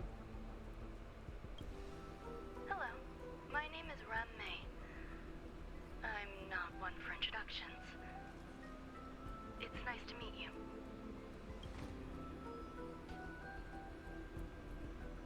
I have already ventured to a deeper and more mysterious corner of the universe where communication is difficult. It depends on luck whether you can reach me.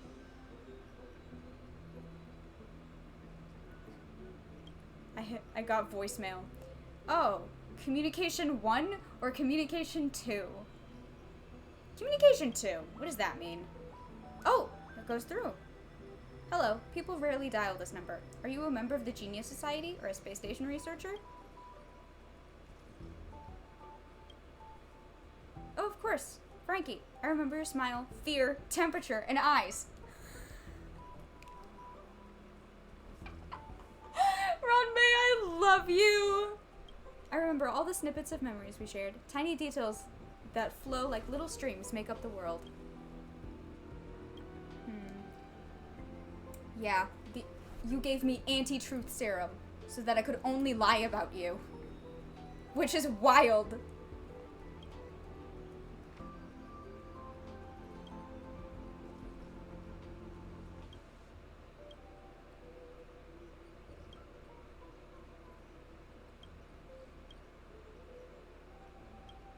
Okay, bye, Runmay. Alright. So, not a collectible, but did get to say hi to my good friend Runmay, who did give me an anti-truth serum.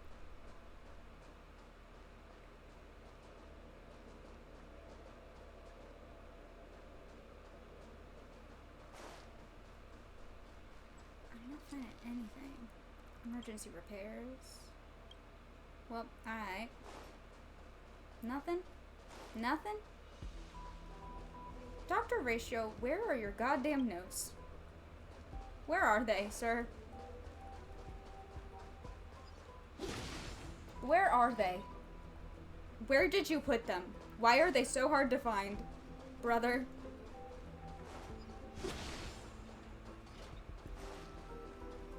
Sightless orphan. Oh.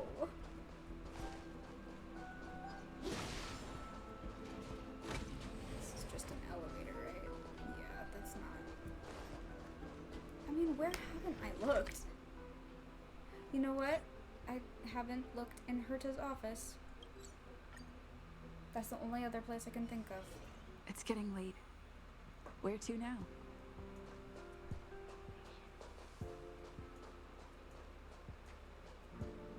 Hello, Herta puppet. Anything? No.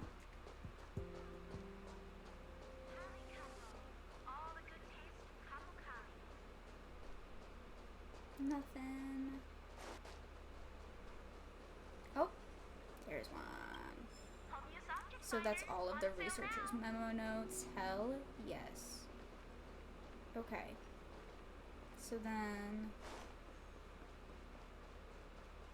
Was there another... No, I think that was the only thing. Nope. Wait. Yeah.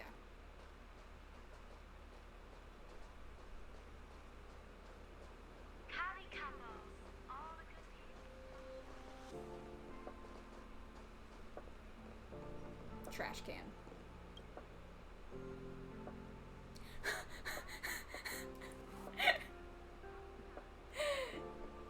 Oh my god, I love this game. Alright, is there anything in Herta's office? Because if not, I am giving up on collecting all of them. I've been in this office a trillion times. You would think that if there was a collectible in here, I would already have it. Okay, I don't think I'm gonna find the rest of them, unfortunately. I'm only missing 4. Adler, where the hell is the rest of your research? Ratio, where is your last note? I give up. Alright, someday I will find these. Someday I will find these, but I'm not. Not today. We're gonna read all of the rest of them first. Okay. I'm gonna read all of these. Pray for me. It's time to go. We're gonna see what actually matters and what does not. Something tells me that most of these are not going to be relevant. We're gonna find out. Oh god. Asset damage evaluation list. Oh, curios. Reject silence. A tiny orchestra set that automatically plays some not too bad exotic music when the ambient noise is at 0 decibels. If the surrounding is louder than 0 decibels, the set will remain silent. Level of damage, 80%. Damage details. Functions the exact opposite way as it claims to be. The noisier the surrounding, the louder it becomes. Estimated IPC settlement, 118,000 credits. Breaky story time, yeah. Alright, dark matches. There's nothing special about these matches designed to be used in dim environments. If you stare at them long enough, you may even find them pitiable. When placed in bright areas, transparent and odorless aerosols in dark green can be spotted floating near their heads, which are safe to be touched by hand. Igniting the matches will drive away light and usher in darkness. Level of damage 100%.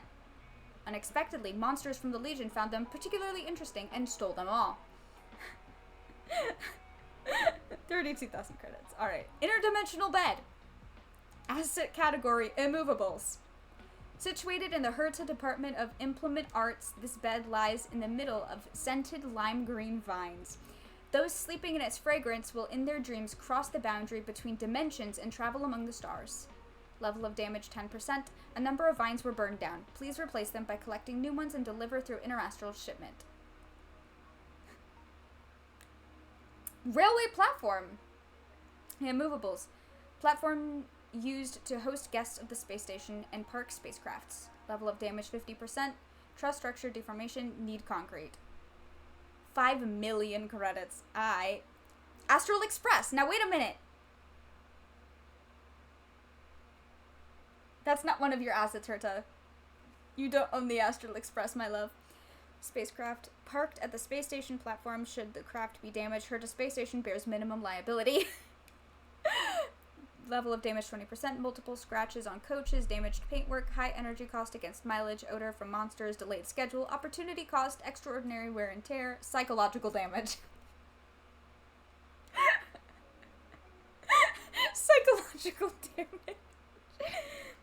Shiki Megascope. Researcher personal belongings. Megascope used to observe the Aquila constellation. Level of damage 70%. With the piece broken, you'll have to make do with the naked eye. 48,000. Alright. Cosmos Public Service Award. An honorary award given out by the Herta Department of Galactic Geopolitics. Oh, for me? I got a Cosmos Public Service Award? Excellent. Ms. Frankie, when gamma rays and neutrino bursts are blocked outside of the spiral arms of the cosmos, when yet another scheme devised by Lord Ravager is thwarted by the resourceful Rangers, that is when the whistling of justice soars over the star wall of preservation and the people of the 7 eons rejoice. In this amber era, when unprecedented changes took place, the Herta Department of Galactic Geopolitics still managed to capture tidbits of information from light years away, all because of your honorable deed which left a mark on the ever-fleeting energy flow of the universe. As scarce as it may be, justice like this is commendable in its own right. It may not crush the vile foe once and for all, nor can it restore the rights of the victims have lost, but it will, like the butterfly that caused a storm, repel all evil and pull good people together, leaving a remarkable chapter of justice in the history of this universe. For this purpose, a little bird travels through the glittering stars to name you Lord of Peacekeeping. Your title is hereby certified. I'm the Lord of Peacekeeping? Hell yeah.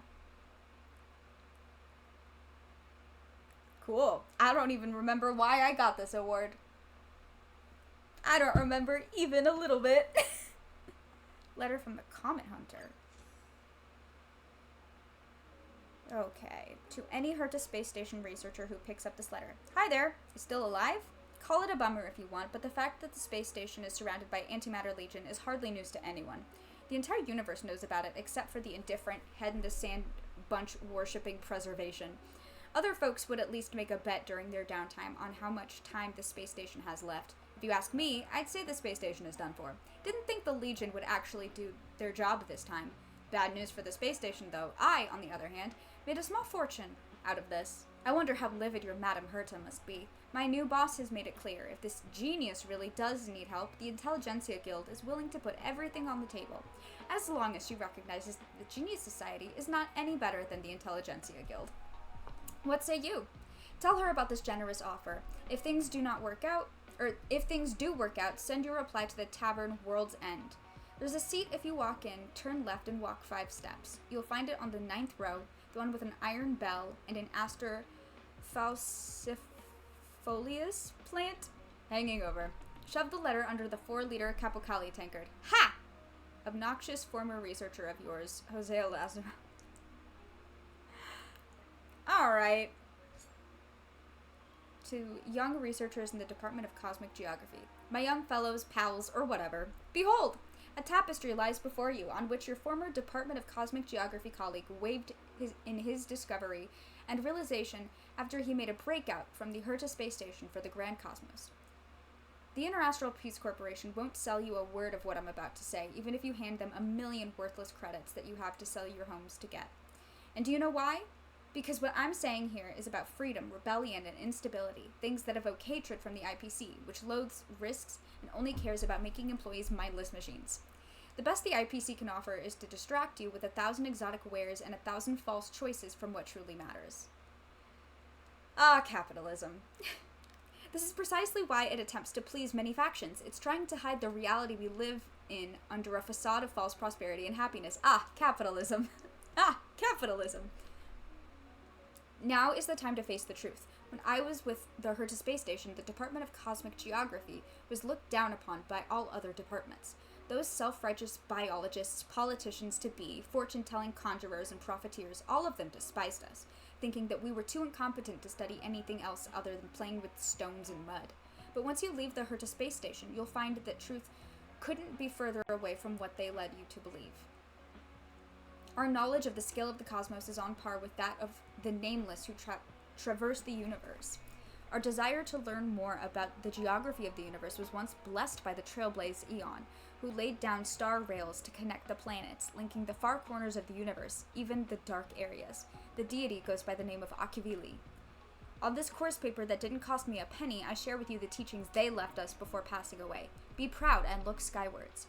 If you feel things are not going your way and that all is without purpose or that the universe is dark and cold, blow a hole out of the Herta Space Station. Make a breakout from the space station. You will find that the cosmos is yours to explore. I know this because I have done so. Disclaimer. The content of this letter is for members of the Department of Cosmic Geography only. Don't hold me accountable if you brats from other departments try to follow suit. Former member of the Nameless, now an armed archaeologist of the Intelligentsia Guild, Hosea Lazaro. God damn.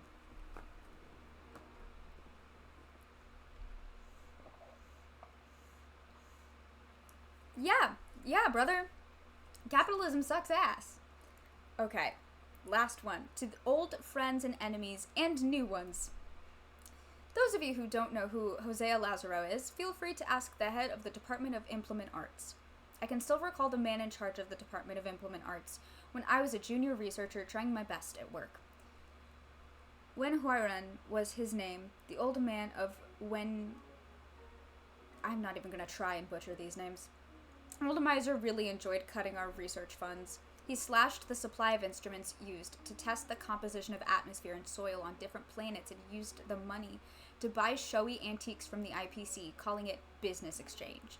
He had an eye for rare relics. I'll give him that. He bought low and sold extremely high in the interastral market. The Department of Implement Arts was ranking in profits because of this. In the meantime, we had to make do with an astro rod for planetary research. Even after I hit his face with an astro rod, he did not change a bit. Business as usual, money for Department of Implement Arts, budget cut for Department of Cosmic Geography. Business must have been booming for the Department of Implement Arts since I left. After all, one less accountant who ran random checks and pushed for fair distribution of resources to worry about. More and more suppliers have Herta Department of Implement Arts branded on their packages. In addition to Wen Huairen, all those who bullied the Department of Cosmic Geography were taught a lesson by me, Hosea Lazaro. Many became my enemies who saw to my removal from the space station, but some turned into my friends. I'm not the most amicable type, true, and I got into a lot of trouble because of that. But Wen Tianweng was the only one who gave me a proper smack. It was on me, though. I owe him that. Those old friends of mine, I know most of them are still kicking. The same goes for me. In fact, I want them to know that I have never felt better, despite the fact that I nearly kicked the bucket in the wastelands of destruction several times. My head was wanted by numerous factions thanks to my recklessness. Years of saving wasted in Masked Fool's Pub. None of those matter now. I'm alive and kicking. An old friend or enemy, Hosea Lazaro. Damn. Okay. Fascinating. Letter from the okay, so the Comet Hunter's treasure. Oh. I remember what that quest was. Okay. Kali, species of the galaxy, Wubaboo. Now this I want to read.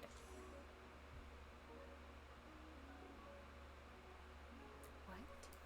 On the surface, this book is no different from any other, but upon closer examination, you will find that it is surrounded by a layer of stellar light, as if imbued with a hidden spell. The encyclopedic information on Wubaboo is recorded on the open page of the book. You can turn the page with your hand, but the content will always remain the same. It's almost like flipping through a book of sifting sand. It seems that you need some sort of authorization to view the other contents, some sort of key. What?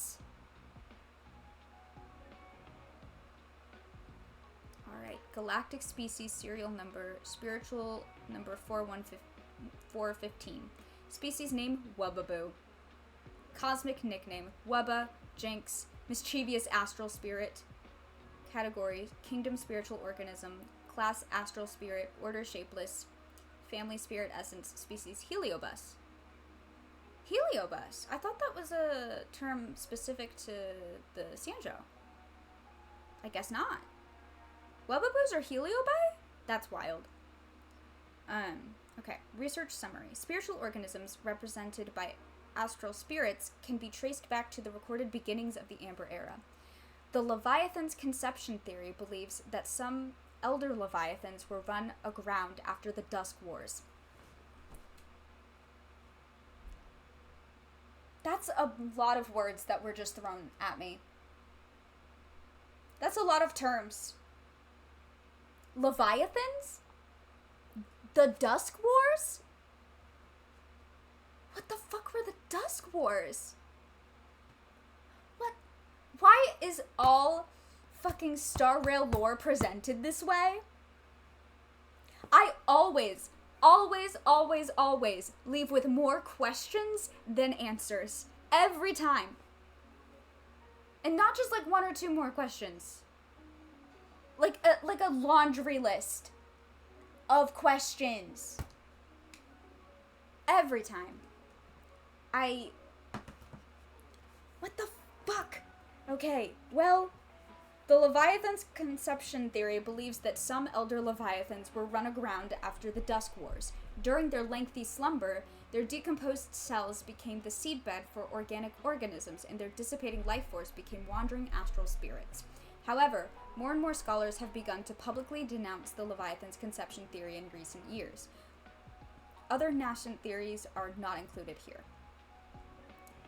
In the beginning, the astral spirits did not possess individual wills, and all they did was float and wander aimlessly in the cosmos. During the era of Trailblaze, as the Nameless traversed the cosmic expanse, the astral spirits became allured by the humans' freedom of travel. The mortal beings possessed the strong emotions of love and lust, made a strong impact on the barren core of the astral spirits. Humans have become the most desirable hosts for astral spirits.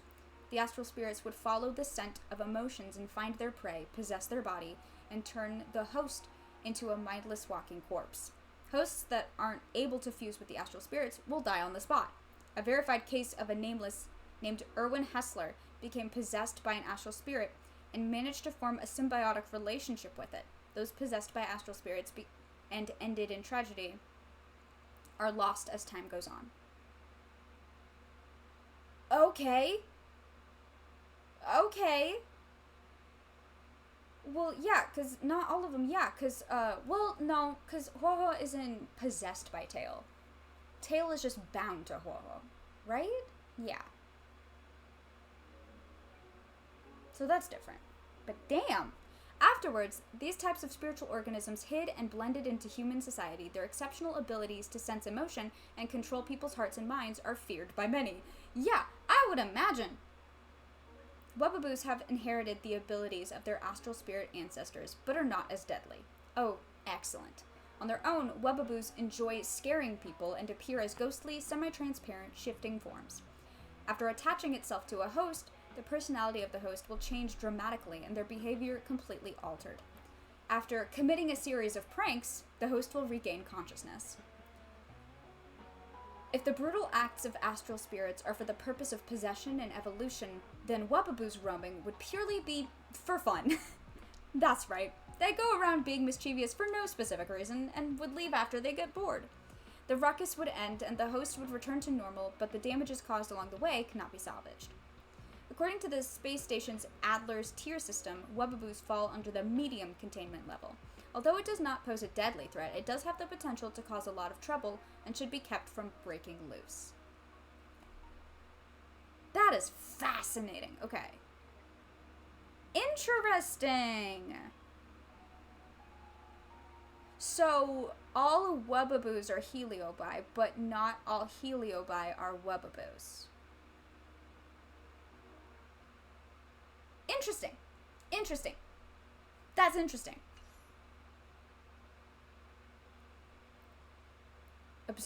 Observation on Webaboo behavior. That's what I want to know. Yep. Okay, let's see. Main body. Webaboos exist in the world individually, in groups, and parasitically. It is known that when without a host, Webaboos keep their whereabouts hidden. After they parasitize a host, their destructiveness is positively correlated with the host's mobility. Based on a small test sample, a singular Webaboo possesses the intelligence of a roughly 6-year-old human. When in a group, the Webaboo's individual intelligence reduces dramatically. So like a 6-year-old human, or like any human. This is because the thought waves of spiritual organisms interfere with each other, and a resonance in frequency will affect their individual decision making.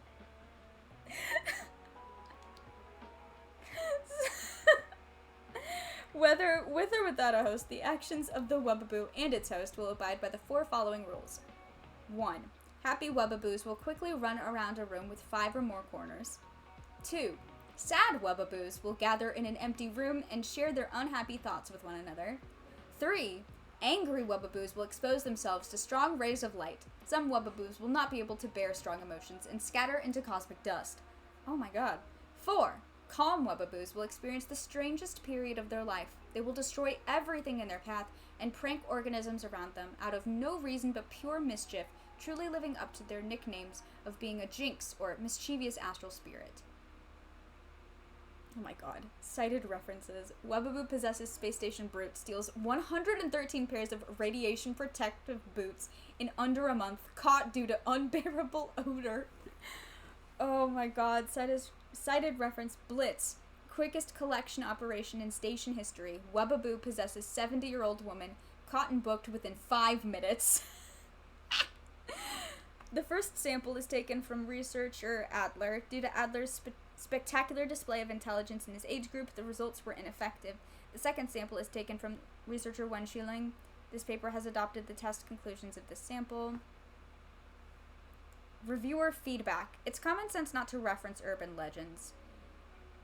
2. Is the sample size large enough? Have enough samples been taken? Does abruptly coming to a conclusion based on a singular sample reference fit with the Herta Space Station's research values? So it's my fault that there are only 2 children on the space station? Oh my god.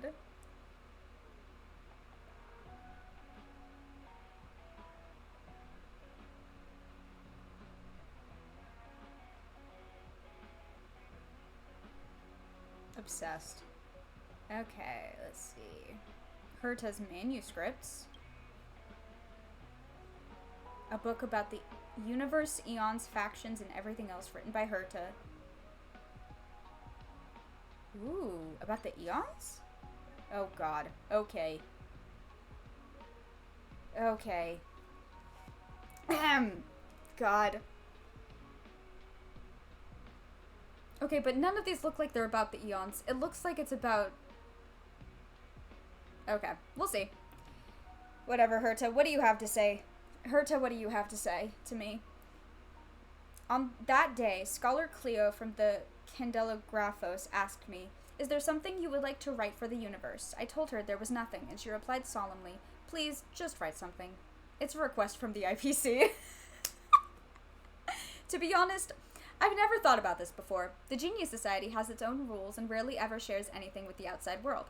Actually, why should we care about what happens to the universe? Our research and discoveries make us happy, and that's more than enough. Even if the cosmos were to go into all-out war, we would be able to take care of ourselves with our abilities. However, judging from a different perspective, what harm could it do even if I were to write a book? None that I could think of. In fact, I'm not the only one who's thought of publishing in the history of the Genius Society. Xandar, member number 1 of the Genius Society, wrote a book before. Aiden, member 22 and inventor of the 9-worded formulae, also wrote a book. To my knowledge, Screwlum, member number 76, also wrote a booklet a few amber eras ago to educate its butler on the maintenance of a large computer management system. Besides, the Great New the Erudition also stored all the information within its body. Isn't this also a form of writing? Having thought of all this, I feel it would not be a bad thing to actually sit down and write a book of my own. Oh god, Herta, this is long. Herta! The IPC sent someone last week to deliver the down payment for the book. I was shocked to see the number of zeros on it. I began to think seriously about writing. First, I need to explain the content of this book within this preface. It will not contain any of my groundbreaking discoveries, nor will it have intrinsic mathematic deductions. Though I am famous for the above, I wish to display my true self here. Truth be told, I want to write a book about the universe, eons, factions, and everything else. I've had more frequent interactions with other worlds in the past Amber eras. I began to work with the IPC, assisted Xianzhou in their battle against the abominations, got my hands on numerous collections from the Astral Express, and stirred up some trouble with the Garden of Recollection. I've been more active recently than I have been ever before. I noticed that the truly interesting things in the universe aren't its cold laws and rules, but the eons formed of highly condensed philosophy and the foolish conniving humans gathering around the eons. This is what I want to write. The lonesome gods and their... Oh god, what does that mean? Whatever that fucking word means. Followers. I hope the readers will find this book satisfying. Thank you, IPC, for your sponsorship. So you only wrote this book because the IPC paid you to do it. Obsessed with you, girl. Okay. Genius Society. I need a drink. Oh, fuck. I hope this is entertaining.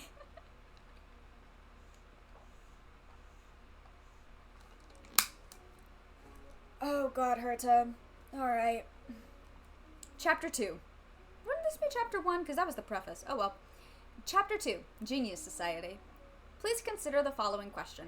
What is the most mysterious organization in the entire universe? Is it the famous Stellaron hunters who dared to work against the IPC? Is it the mysterious and unknown device IX? Is it the Nameless that perished alongside Akivili? Or is it the Beyond the Sky Choir that only exists in legends?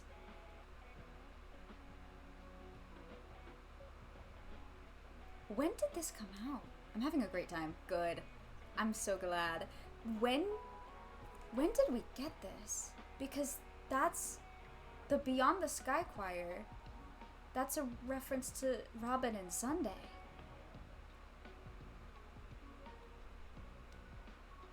Tracy, I don't know if you were able to podcast the VODs for the rest of my 2.2 streams, but the end of that quest,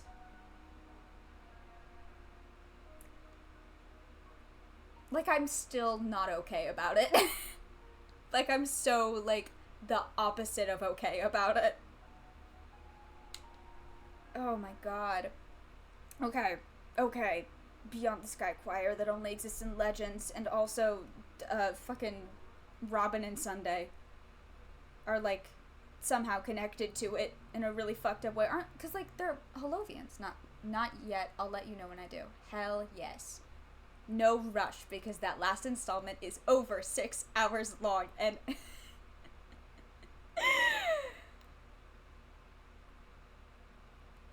Oh god, but it is fucked up. It was so good. It was so fucked up. Alright, none of the above. In truth, the most mysterious, supernatural, and nebulous organization is the one that the author of this book belongs to. The Genius Society, favored by the Aeon News. Firstly, let us state a universal... Jesus Christ, Herta, this is so... Your paragraphs are so fucking long. Okay. Firstly, let us state a universal truth. The author is a super genius of the kind only born once every few millennia, even on the scale of the entire universe. To reiterate, the author is not shameless, but shame means nothing to the author. The author has solved the solitary waves theory and the spark model hypothesis at a very young age. As a young adult, the author discovered the conversion method for sigma baryons. The author proposed the Herta sequence and published a paper on reversed progeria in middle age and managed to conduct reversed progeria in old age. In their regained youth, the author once again solved the secret behind the imaginary leakage phenomenon and captured and sealed the Stellaron from beyond the sky. The author has saved the planet they were on from total destruction for a total of 19 times and has met the eons twice. The above is but a fraction of the author's innumerable accomplishments. Invitations to join the Genius Society are only handed out to individuals as rare as the author, and there have only been 84 of such illustrious members since the birth of news. Therefore, on the above evidence, the author deems the Genius Society as the most mysterious. In this book, for the first time ever, the enigmatic veil of the Genius Society will be lifted for the readers. The draft ends here abruptly. Words are scribbled below. The people of this stupid society don't communicate with each other at all. What am I supposed to write about? An unfamiliar handwriting follows. Dearie, you have to write something. The readers are looking forward to it. The familiar handwriting from Herta continues. If it's so easy, why don't you write it?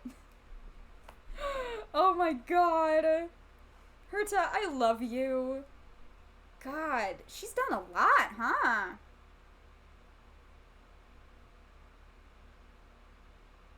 Herta, you're wild. Oh my god, okay. Intelligentsia Guild. That's the faction that Dr. Ratio's a part of. The universe is vast and without bounds, and erudition encompasses countless. Geniuses have their own ways with words, as the ordinaries have their own self-satisfactions. Aside from the Genius Society, whose pool of extraordinary talents merited them a personal acknowledgement from news, there is another organization that is motivated by erudition and tirelessly continues its studies and research, known as the Intelligentsia Guild.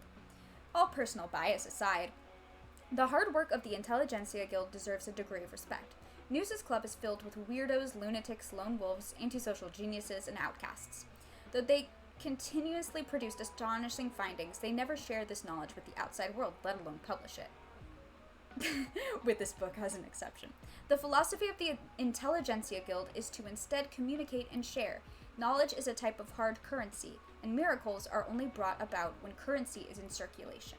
As such, they exchange knowledge for wisdom and formulas for recipes.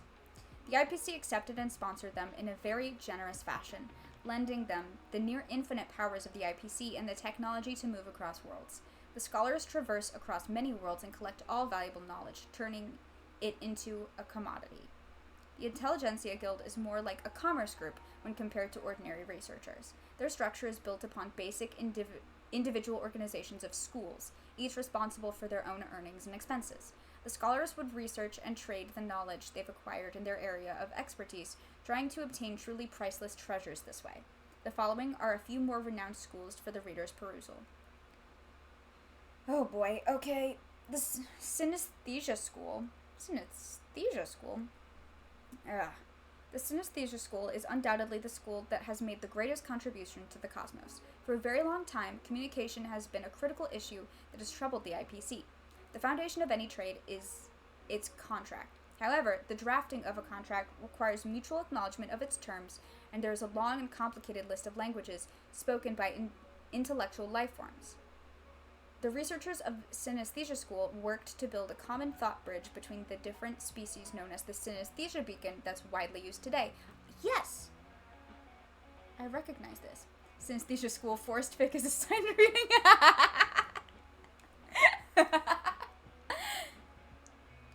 Are we going to Synesthesia School? Thanks to the synesthesia beacon, all body movements, flash signals, sound vibrations, or the change in order molecules, any sort of signal that holds meaning will be converted into thought pulse and translated into a comprehensible language. The first obstacle of communication has been overcome. The IPC used the synesthesia beacon as the foundation and built a giant database storing the speech and vocabulary of almost 100 million languages. Inscriptions are no longer a mystery.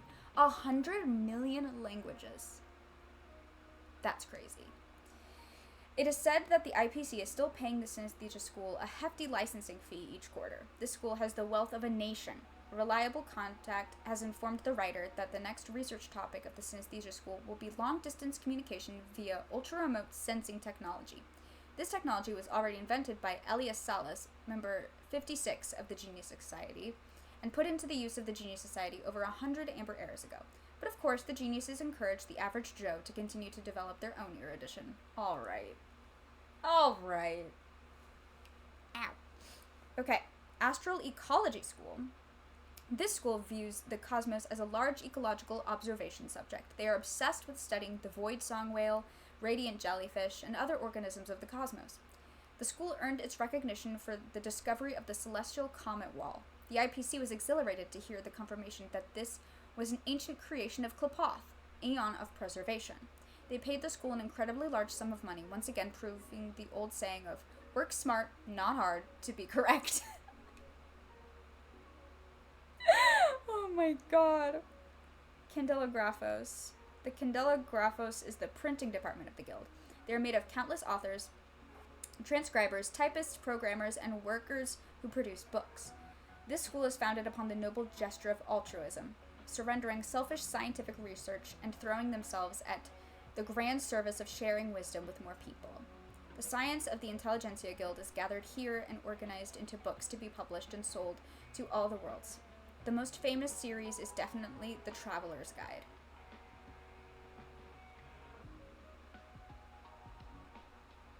Okay. Interesting. I wonder what school ratio belongs to. I don't know if we know that. Armed archaeologists.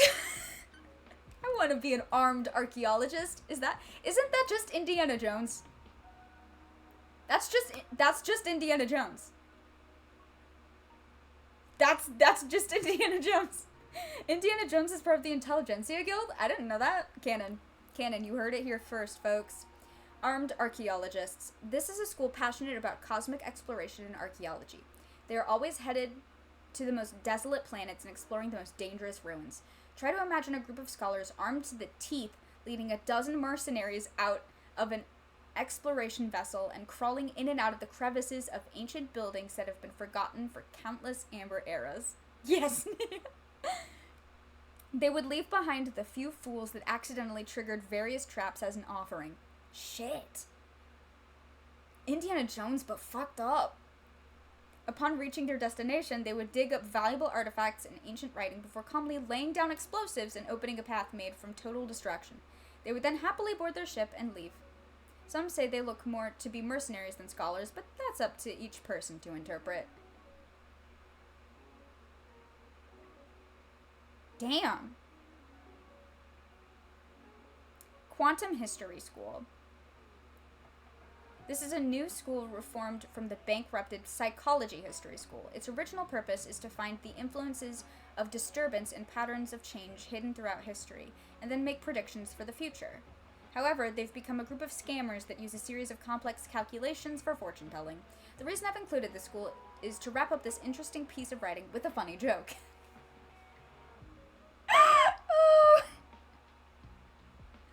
Oh my god. That's fun. Alright, IPC. Chapter 263, Chapter 4. Oh my god. Herta. Alright, Inner Astral Peace Corporation. Klipoth, the Amber Lord, a colossal statue without a head. Silent and oblivious, they only think about constructing their mysterious and giant wall. What was it for? No one knows. What is it they're trying to keep out? No one knows. Most normal people will ignore it after realizing our ignorance, but there are always abnormal people in this world. There are two different types even in that group. One type thinks that, wow, there's a god building a wall. This means walls are sacred, so we're going to build walls too. What kind of ridiculous logic is this? And with that, this group of people believes they've received some sort of revelation and begin wasting precious resources to build useless things on their respective planets. These people are known as the architects. As for the other group, well, they're even dumber than the architects. Although the architects have a few screws loose in their heads, they're at least thinking about doing things that are beneficial to themselves. On the contrary, the other group of people think that, wow, there's a god building a wall. This means walls are sacred, so we have to help God build the wall. What? And with that, a group of people filled with a self-sacrificing mentality gathered and formed a support team for Klipoth. Knowing that they're not exactly capable of doing anything, this support team used the power of paths and flew to different worlds to source various materials needed for building a wall as a tribute to the god. At this very moment, two intelligent individuals emerged from this group of imbeciles and changed the destiny of the entire cosmos. And now, the writer will explain the events to follow in detail. First, the support team flew to an unfamiliar planet. They were lucky to find the planet inhabited by a friendly race who received them warmly. The support team said, "Respected companions of the cosmos, the universe is facing destruction and our Eon is building a wall spanning across light years to protect the cosmos. We urge you to take part and join in on the construction." The aliens reply, smiling, "Wow, that sounds extraordinary. What can we do to help?" The support team says, "We need wood, stone, rebars, cement, titanium, anything and everything that can be used in construction. We want them all." The aliens reply, "Good. We have a lot of those materials. What will you use to trade for them?" And this is where the first landmark of economics was born, the trade of resources. The support team says, "Oh, we have a lot of..." No, wait a minute. Oh, we have a lot of wood, stone, rebars, cement, titanium, anything and everything that can be used to build stuff. We have it all. The alien replies, this kind of trade would be pointless. And this is when the wise ones take the stage. Today, both of their names are inscribed into each wall and ceiling panel in the IPC. Louis Fleming and Dongfang Xixing. Okay. The wise ones quickly answer, there's a planet called Clementine, 3 systems from here. It has a local specialty called winter sunfruit that is incredibly delicious and melts in your mouth. The two upsold the berry as if it were something that fell out of heaven. The alien replies, wow, that sounds amazing. Okay, 500 kilograms of wood for 500 kilograms of winter sunfruit. And this is where resource gained a quantitative value. Winter sunfruits are extremely precious. Wise man number 1, Louis Fleming, says. An entire amber era wouldn't yield 500 kilograms of it. On the contrary, 500 kilograms of wood means very little to you. How about this? We'll trade 5 kilograms of winter sunfruit for your 500 kilograms of wood. I guarantee you'll love it. Dear readers, this conversation took place nearly 800 amber eras ago. I'm sure you can tell that wise man number 1 was being completely dishonest. Though winter sunfruits may be delicious, it is nowhere near as rare as he described it to be. The wise man was lying. He was able to do this because he has the ultimate advantage, or asymmetric information. Once one party has more information than the other, then they will gain the absolute initiative. When applied to this specific incident, it meant that wise man number 1 possessed the power to set prices. This is like such beautifully explicit commentary on the predatory practice of colonialism and spread of Western ideology. This is like a legit call. No, seriously. And this is in a fucking video game.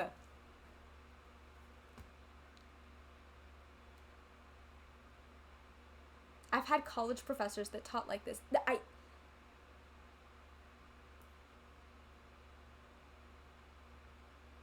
Oh my god. And with that, things start to develop in a positive direction. The support team realize that they need to provide and trade with merchandise so that the other party is interested in for them to get the resources that they want. The support team no longer purchases only construction materials, but start to buy food, drinks, clothes, and everyday goods. They bought everything that other planets would be interested in. The more business they did, the bigger their business grew.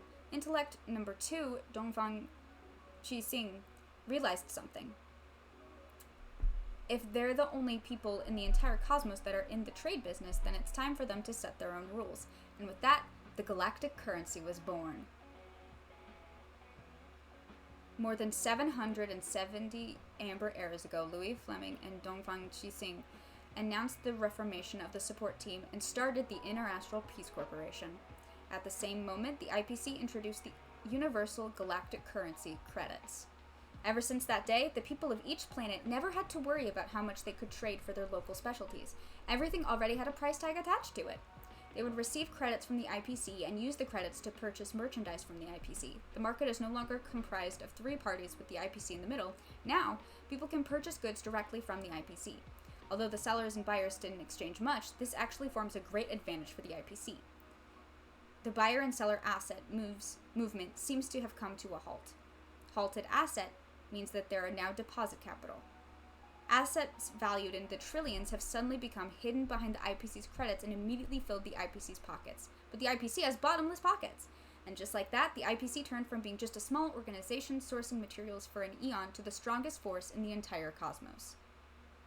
However, it's worth mentioning that even after having made such a great accomplishment, the IPC never forgot why the organization was put together in the first place.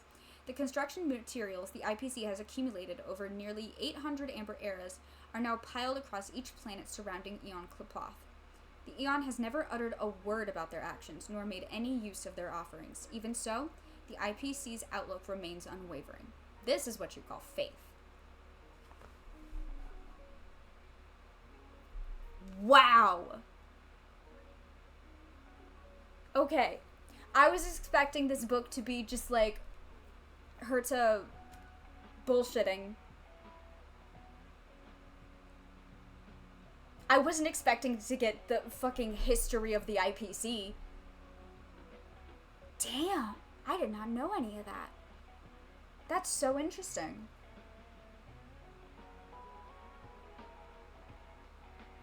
This makes me very interested about Diamond.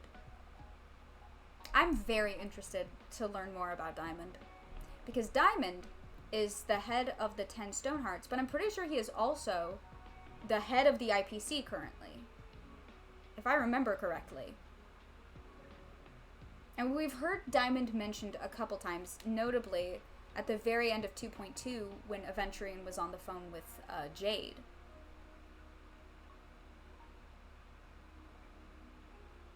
That's so interesting that this started out as like, let's help God build a wall.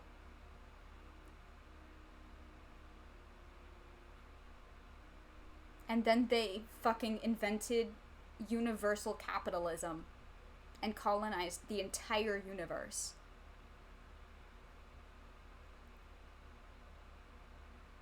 Like, that's taking fucking... Wow. That's insane. God damn. The commentaries in this game, and honestly, in all Hoyoverse games, are not subtle. And they never are. Like, and that's something that I have noticed a lot, like, playing Genshin, is that they do not fuck around when they're trying to, like, get a point across. But I feel like Star Rail has been a lot more, like, explicit about what it's trying to say. They do not beat around the bush. They don't make it subtle. They make the parallels very clear, and that goes for everything. Like, oh my god. That's insane.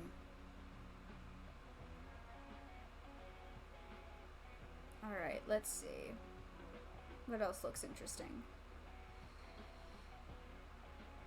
Species of the galaxy. That could be interesting. Okay, I need to run to the bathroom, and then I'm gonna read a couple more. And this is just her to space station. We haven't even gotten through fucking Bellabog, the Sanjo, Penacony. I want to read more stuff about the Eons. I know that if we go into the simulated universe, go piss girl, I will.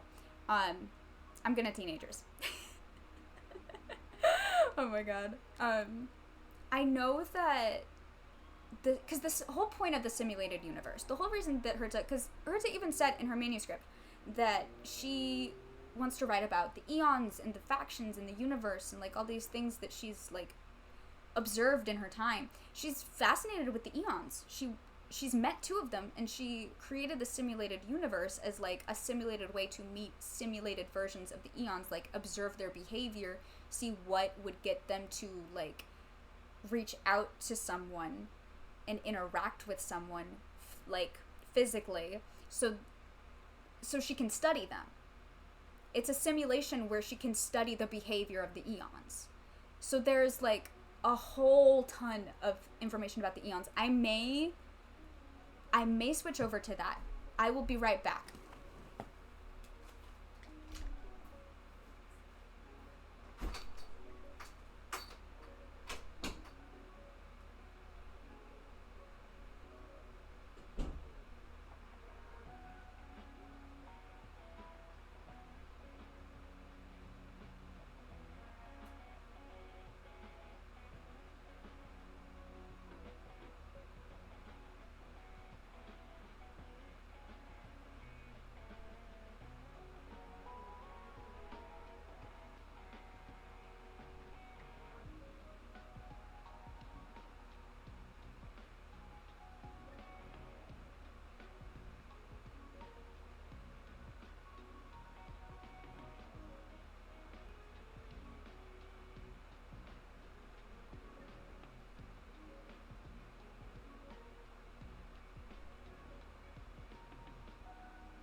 Damn.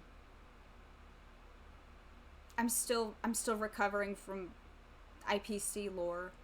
I want to know what...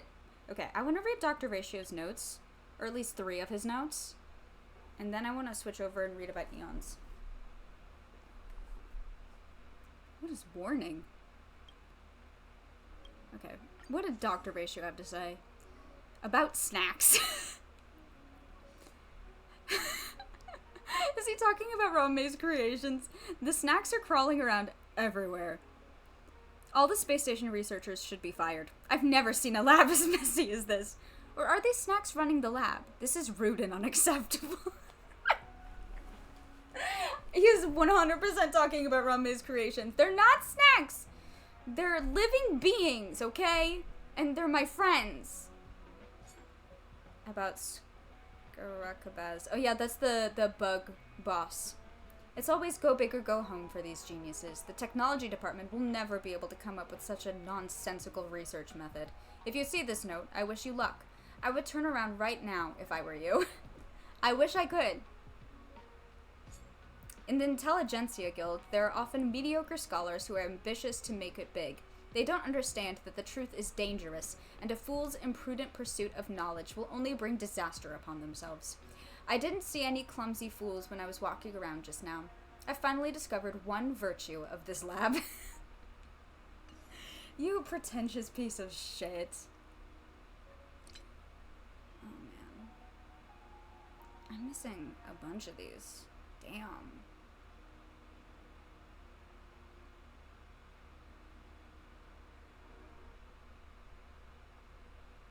Why did I take a miner's medical certificate? Why do I have that? Why did I take that?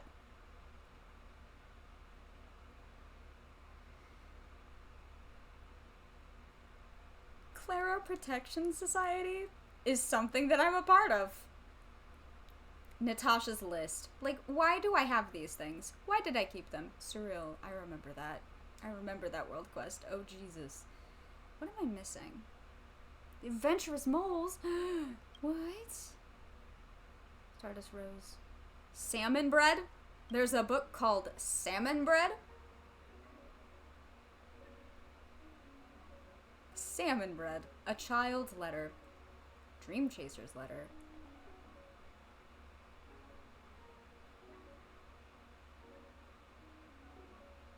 IPC Travel Safety Manual. Skrillum's Message. What? Ooh. What about... Okay, I'm missing a lot more of these. Where am I? Because there's less. Back to the... Sorry. Back to the Future? Okay.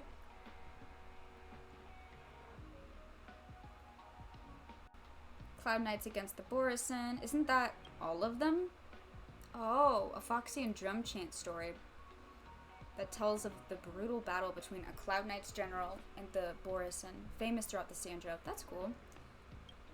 Ode to Rainbow Path. The Angler Mystery. Disciples of Sanctus Medicus.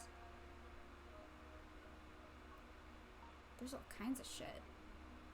Somebody's Diary.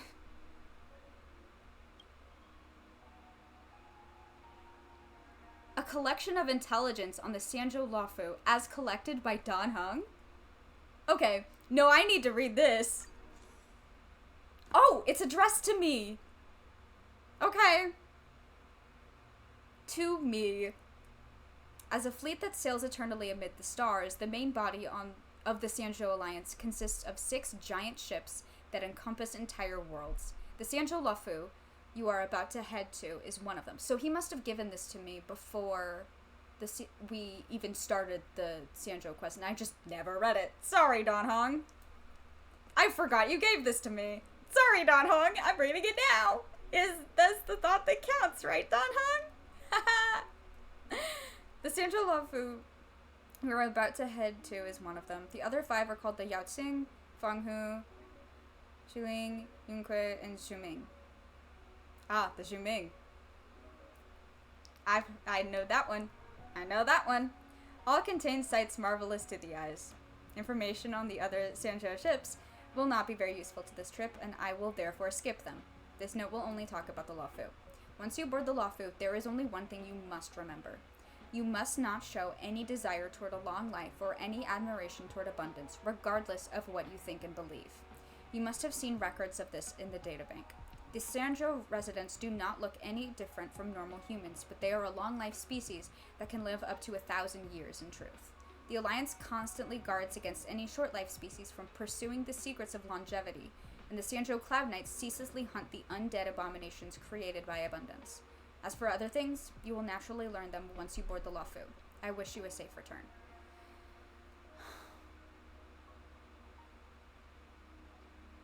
Yeah. Oh, honey. Damn. Also, the Shuming is, I recognize the Shuming because that is the ship that Blade, or Yinsing, boarded before he came to the Luofu. That's where he apprenticed. If I remember correctly, that's where he apprenticed, in, like, forging. And then he came to the Luofu. My fucked up little guy. Damn. An appeal from the Vidyara. Compendium of remedies. More diaries. Undestroyed letter. Shredded notes. The notes of a Vidyara youth. God damn. Preceptor assembly that took place at a turning point in history is inscribed on a broken weathered monument.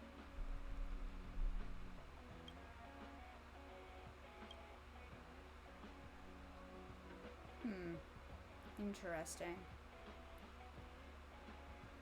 Travel guide. Tell me about the tourist attractions on the Sanjo. I've seen it all. The 100 common Sanjo proverbs for Outworlders. 100 of them? I'll do that later. I do want to know. The General's Diary?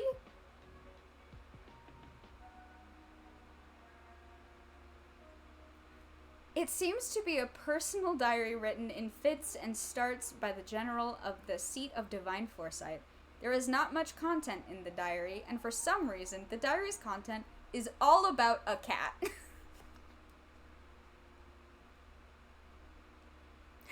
Genuine, you are such a guy to me. Is it literally all about a fucking cat? Oh, Mimi. I think I know why he stopped writing this diary. Because Mimi died.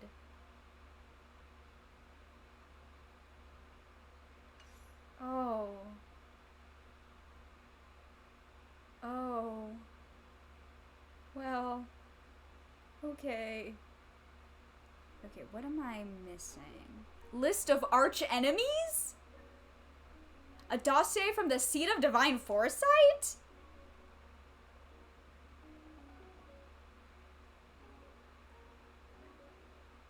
I want to know about your arch enemies, Jingyuan. What am I missing? I'm missing all kinds of shit. God. 10 unpardonable sins detailed breakdown. I know one of them.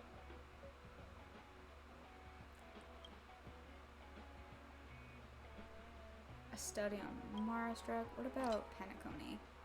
Oh god, a weird voice tape is the first one. Jesus.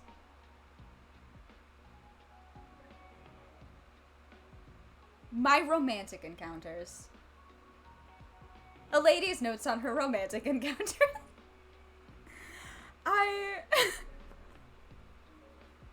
I love how, like, every single, like, book or letter or paper you pick up is either the most random, irrelevant shit imaginable or the most, like, groundbreaking lore content possible. And there's nothing in between. Nothing in between. A scrawled note? Oh, God. I don't like this. What?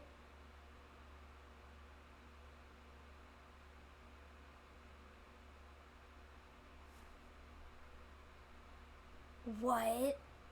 Don't like that. Don't like that.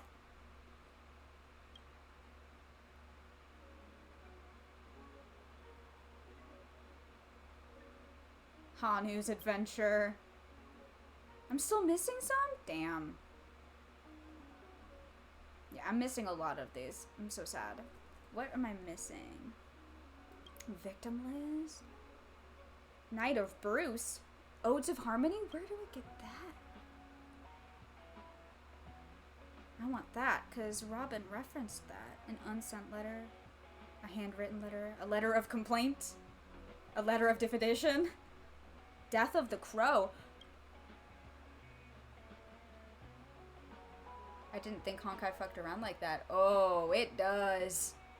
Oh. Are we talking about death? Because it does. Like, hardcore. Genshin usually doesn't, but Honkai does. Honkai's notorious for killing playable characters specifically.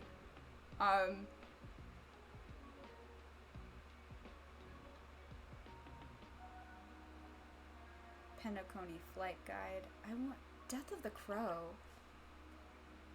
is interesting because the Dream Master possessed a bird, and the Dream Master is also dead.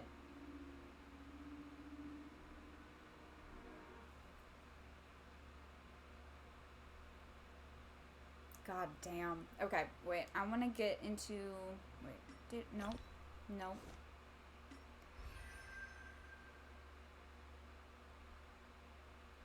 Wait, I wanted to look in... Let me get Herta's notes about the eons.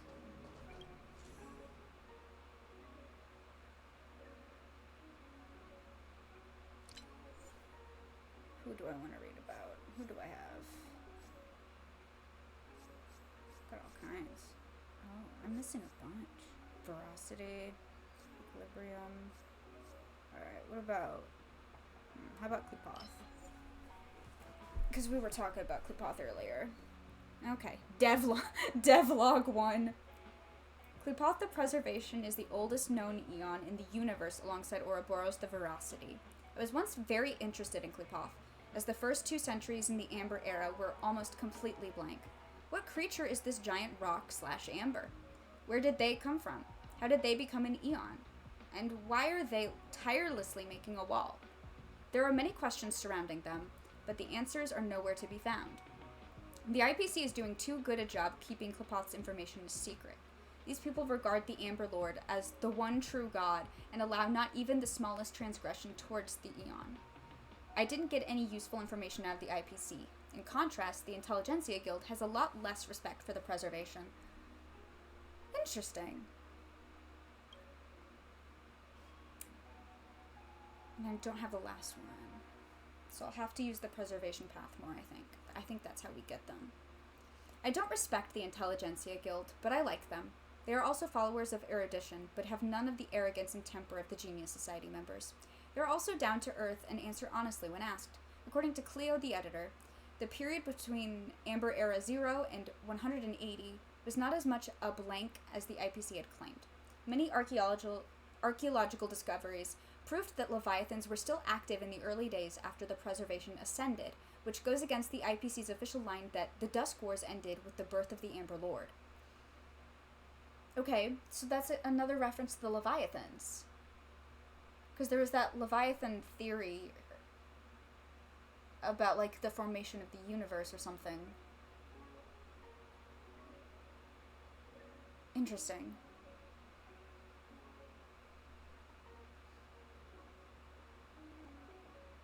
There is even a hypothesis that other eons already existed before Klipoth did. I can tell that the IPC won't fund such research from a mile off. Using threats to withdraw funding, the IPC coerced the Astral Ecology School to give up on these archaeological projects, and that's why I'm no longer interested in Qlipoth. The IPC is just too annoying.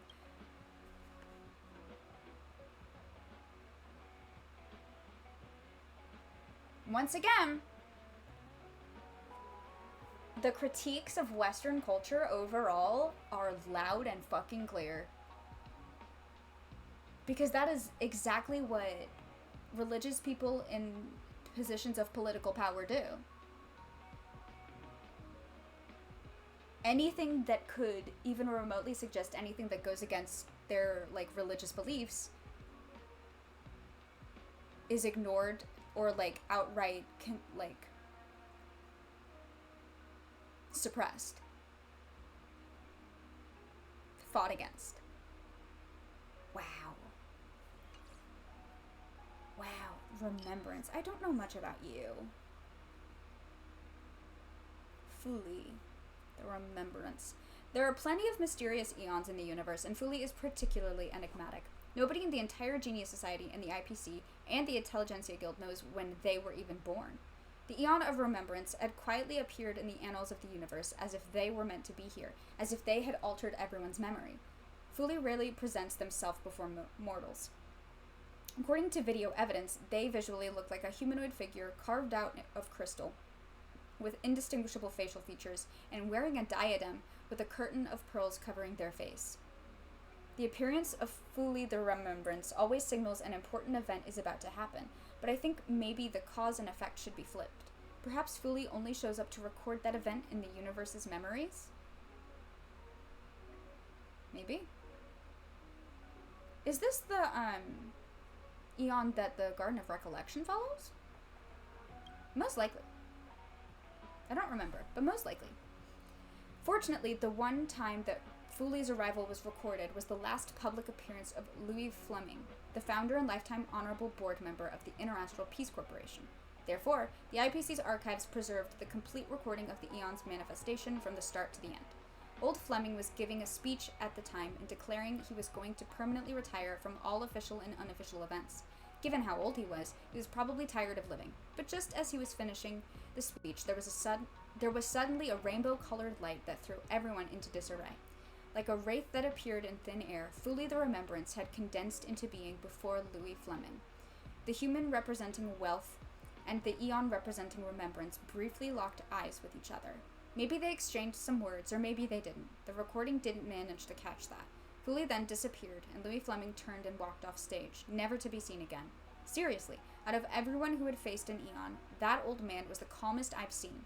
Even Skrulum's gears squeaked when he saw Noose. God. Fuli. They are really hard to fathom. I doubt that the birth of the Remembrance is related to that widespread and vast fall of the stars. That final wailing and screams of countless lives before their demise shook me to the core. Alas, it was all the doing of Ouroboros the Veracity. To be honest, everyone thought they were just a clumsy leviathan, like how Qlipoth was thought to be an oversized statue. Who would have guessed that their body has multiple forms? I suspect that there is a dimension unknown to humanity under the dark tides that gave birth to them. Oh, and their abdomen, too. It is said that no species can resist the lantern-like bait on Ouroboros' body, and that countless galaxies are already in their stomach, with only the memories of those that perished being left behind thanks to Fuli.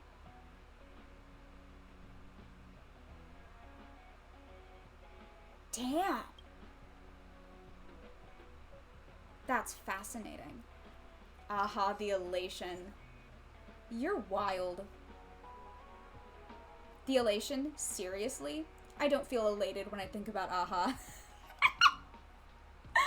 I love you, Herta. I love the way you describe things. All I feel is chaos. No other Eon is as much of a headache as Aha. Aha has no sense of self-consciousness, is utterly unpredictable, does everything on a whim, and plays mortals and the universe like a fiddle. According to poor old Elias Salas' records, the Aha once turned a noblesse worm into their emanator and granted the worm fathomless intelligence just to see if noblesse worms could enter the Genius Society. The answer was no.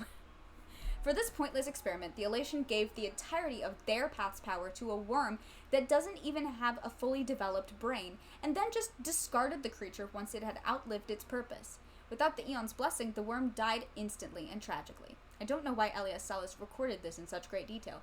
Maybe he was shocked by this? God damn! That's fucked up. It'd be one thing if they only reveled in toying with mortals. The worst thing about this monster named Aha is that they won't even spare other Aeons as long as there's fun to be had. I obtained a large amount of valuable info from the Astral Express's databank after I got to know the Express crew, including intel on close encounters between many Aeons such as Klipoth, Terminus, Enna, and Shipe. Enna? Enna the Order? Unsurprisingly, Aha was also involved in these interactions between Aeons, but in a way that far exceeded my imagination. Aha wanted to trick Akivili and the Nameless, so Aha shapeshifted into a human and laid low on Akivili's Express for more than a year, then finally got the opportunity and blew up half the Express and an entire planet. If I were Akivili, I'd have wanted to kill Aha. Pity I'm not an Aeon, and I can never figure out what they were thinking. The fuck? Well, no fucking wonder the masked fools are the way they are. Sparkle fucking handing out bomb buttons to everybody. Like, press this if you want Pennyconey to explode. It'll be fine. It'll be fine. If we just blow the whole planet up? Like, damn. Wow. That's fucked up. The Hunt.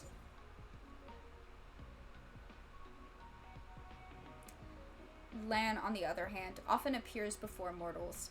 However, they move too fast, and very few observations have been made about their actual form. Most of the reliable information is kept by the Sanjo Alliance, and it took me a great amount of effort to get.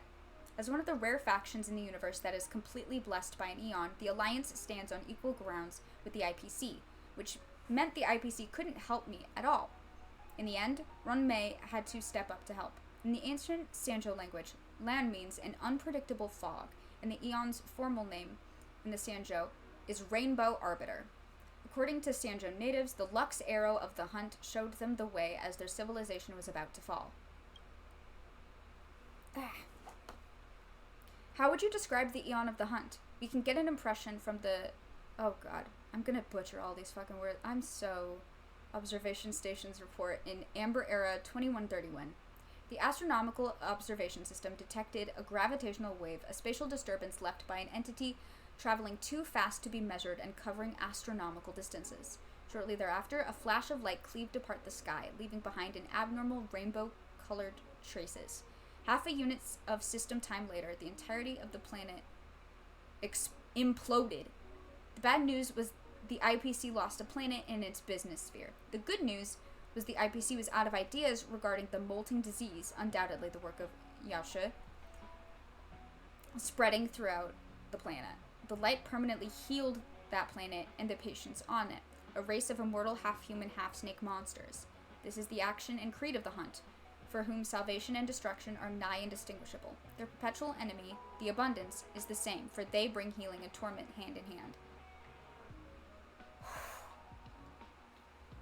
Jesus Christ. Alright. I mean, yeah. That's why, Lan blessed the Sanjo Alliance. Because the reason that they're all, like, long life, they're all long life species, is because of the abundance. And they don't consider it a blessing, they consider it a curse. So they follow the Hunt.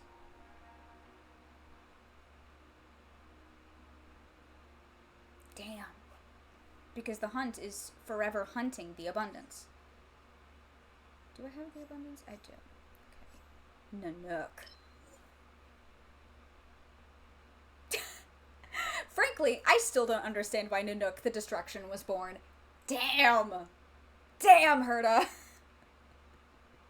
That's rough. Terminus the Finality was already traversing the universe before Nanook appeared. Is destruction not included in Finality? We know so little about the secrets of the paths. From the example of Shipe and Enna, We know that paths with similar concepts can collide with each other, such as order being included in harmony, resulting in Shipe absorbing Enna when the former ascended. It feels rather like survival of the fittest. However, there are examples of similar paths coexisting for different lengths of time, such as preservation with remembrance and abundance with propagation. I guess perhaps our mortal conclusions about the paths are still not at a high enough level. The true meaning of a path cannot be completely expressed with just one word, or perhaps there are even deeper secrets regarding the paths and eons. That's interesting. Interesting. Alright. Nanook came from a star system called Adlivan, okay, which has now been destroyed. Why is that in quotes? The birth of an eon was often accompanied by an anomaly that shook the universe, and Nanook had probably ignited their own home. I got some information from the Astral Express on how Adlivan used to be. It was a tragic world completely marred by the Emperor's War, and was unfortunate enough to be on the path of the Swarm's march. When Akivili arrived there, Adlivan was still fighting a tense and endless war with the remaining descendants of the Imperator Insectorum. What kind of an eon would such a planet create? It is therefore not hard to imagine its eventual fate. Huh. Yeah, no, that makes sense. A planet that was, like, permanently besieged by war birthed the Eon of Destruction. That makes perfect sense. Damn. Or a star system that was constantly at war. The Nihility. The Nihility. Out of the dozen or so eons we already know, Terminus and Aha are odd, and Mythos and Fuli are mysterious. I'm very interested in them. However, while Ix the Nihility is both odd and mysterious, I just can't bring myself to be interested. Maybe it's because Ix is too easy to read. Interesting. I recall a story about the Nihility. Some people had once tried to assassinate Ix. Those were the Annihilation Gang. Really?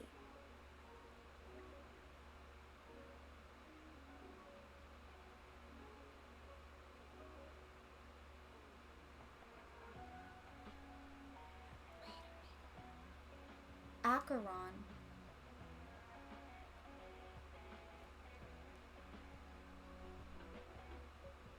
I want to know when we got this log.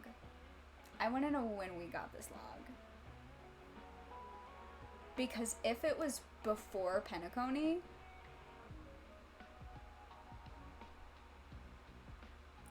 if we got this log, that's so interesting, because Acheron killed the Annihilation Gang. Acheron is an emanator of the Nihility. But we didn't know that at first. She introduced herself to us as a Galaxy Ranger. If this log was here before Penacony,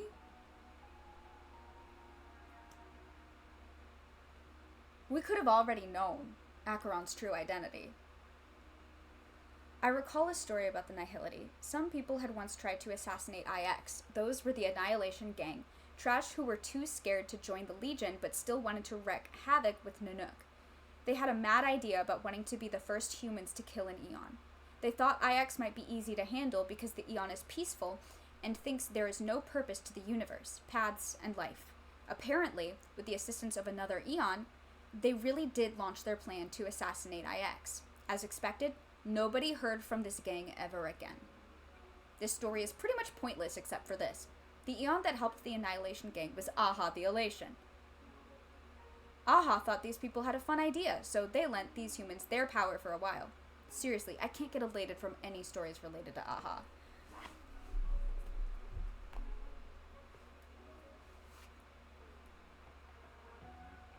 And two of the major players in Penacony were an emanator of Nihility and a member of the Masked Fools. I want to know when. I want to know how long we've had this log. I really want to know.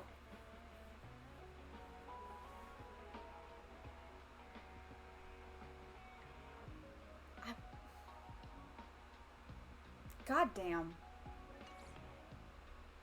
Alright. Hello, Yasha. There's a lot of debate in the guild about whether Yasha is good or evil, and I think that's just people having too much time on their hands. Anyone with the slightest respect for the universe wouldn't apply our narrow definitions of good and evil to incomprehensible existences such as eons. Personally, I have an open mind when it comes to Yaosha. I will help the Sanjo Alliance to sort out the abominations of abundance, but it won't stop me from genuinely admiring Yaosha as a lonely and romantic existence. They travel between the universes with the Hunt and the Alliance in hot pursuit, both of which have sworn to destroy them, and yet they continue to bring enlightenment to world after world. I understand that the Abundance had never taken a single life, even though those they come into contact with often end up with a fate worse than death. Like Blade. Like Blade. Does Yaosha the Abundance actually understand their actions and consequences? People across the universe hold polarized views on this. One party thinks Yaosha does not know of the consequences but does not care. Another party believes Yaosha is tightly constrained by their path and cannot receive information outside of the path. I gave some serious thought to this question when I wrote the chapter on abundance in my book, How I Joined the Genius Society, and my final conclusion was, I don't know. We know so little about eons. I wouldn't have placed so much hope on the simulated universe otherwise. Apparently, Yaosha had spoken to the denizens of abundance and their pursuer, Sanjo, and I hope the simulated Yaosha would be willing to speak a few words to Frankie as well. Oh, I hope so too, Herta. Propagation. Oh god. Tazironth, the propagation. I don't know why Ranmei is so interested in them. Perhaps because they made such a ruckus with the swarm disaster they created. However, that creature is timid, slow-witted, and has no insight as an Eon. Their mind is void of anything except reproduction, and even their descendants are the same. In the days before the fall of Tazironth, some had also attempted to breed the swarm and make it think beyond mere propagation, but it seemed to have been a complete failure. They couldn't even put a shoe on themselves. Though, you have to hand it to Tazironth. They went so far down the road of propagation that just a little shiver could make the swarm throughout the entire universe start a frantic, endless self-replication. Seriously, why the overreaction? Since their fall, there are still an endless number of the swarm rampaging throughout the universe, and they are really annoying. Yes, they are, and I have to fight one of those motherfuckers that Ranmei recreated all the time. I don't like it, okay. I have to, wait a minute. I have to collect all chapters of the Swarm Disaster? Hello! Hello and welcome. I'm reading, Honkai Star Rail lore. Probably for, like, another half hour? We're doing Honkai Star Rail lore ASMR. This is everyone's bedtime story. I've been meaning to read all of the, like, books and all of the information in, like, the simulated universe. Because there's all kinds of shit in here that I just haven't... There's so much lore. There's so much lore in here. There's so much world building in here that I haven't, like, had the time to consume. Alright, the erudition news. Every genius's most familiar droid head. That is I love how weird all the eons look. I love that some of them don't even look remotely humanoid. I think it's wonderful. I think it's so fun. The only, like, really humanoid ones are, like, Yaosha, obviously. Nanook is probably the most human. Which is interesting because isn't he also the youngest? If I remember correctly, he's also the youngest. And then Nihility is just a blob. Nihility is just a blob. I love that. I think that's so cool. Alright. News, every genius's most familiar droid head. Before joining the society, we all met them, even had the chance to pose a question. However, don't bother figuring the question posed by the author. News has pushed the boundaries of data extrapolation to the utmost limits. Even today, it's still observing, calculating, and pursuing solutions. Despite likely possessing information of the entire universe, News remains unsatisfied.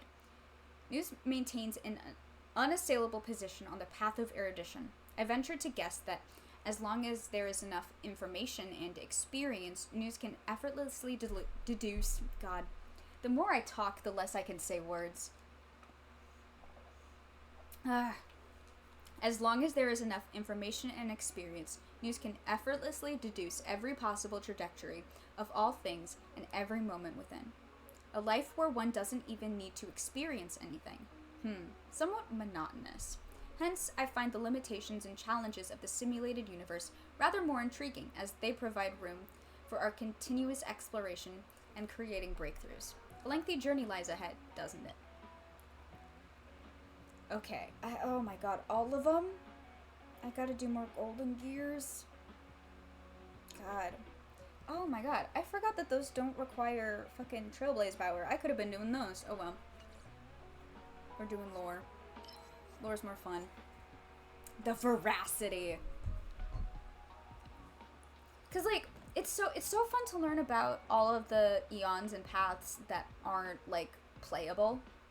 Because, like, we have the main ones. We have, like, the hunt, distraction, erudition, preservation, abundance, nihility, harmony. I think that's all of them. The main 7. But there's, like, all kinds of eons. And all kinds of paths. And we've heard about a lot of them, like the Order, Enna, or, the, whatever the hell it is that Gallagher is on. I forget what he called it. The Enigmata. But I don't know if that's the Eon or if that's... do we have anything on that guy? The Equilibrium? No, we don't. Okay, well, I wonder if we will. Because, I mean, the history fictionologists follow that path and that Eon, and that's what Gallagher is. He's a history fictionologist. I wonder if we will encounter that Eon in the simulated universe. I hope so. Alas, the veracity. Ouroboros the veracity. They are reserved and uncommunicative, occasionally resulting in unintended consequences when attempting to speak, such as inadvertently consuming their interlocutors. This often renders further discourse unnecessary. Had Louis Fleming encountered Ouroboros the veracity, he might have approached the Eon with the intent to attract all wealth throughout the universe. Fortunately, Ouroboros has vanished without a trace. Undoubtedly, many individuals are likely in search of their whereabouts, and I am no exception. However, I choose not to indulge in tracking them down personally, and instead will leave that task to Ron May and Screwlum. What piques my curiosity more is the relationship between Ouroboros and the other Dusk Leviathans. As Ouroboros stands alone as the sole known Eon to have ascended from a Dusk Leviathan, it is conceivable that they may still have a reaction to the shattered starbait. I want to learn more about Dusk Leviathans. They keep mentioning this. Like, these Leviathans from, like, all the way back at Amber Era 0. That, like, predate Klipoth.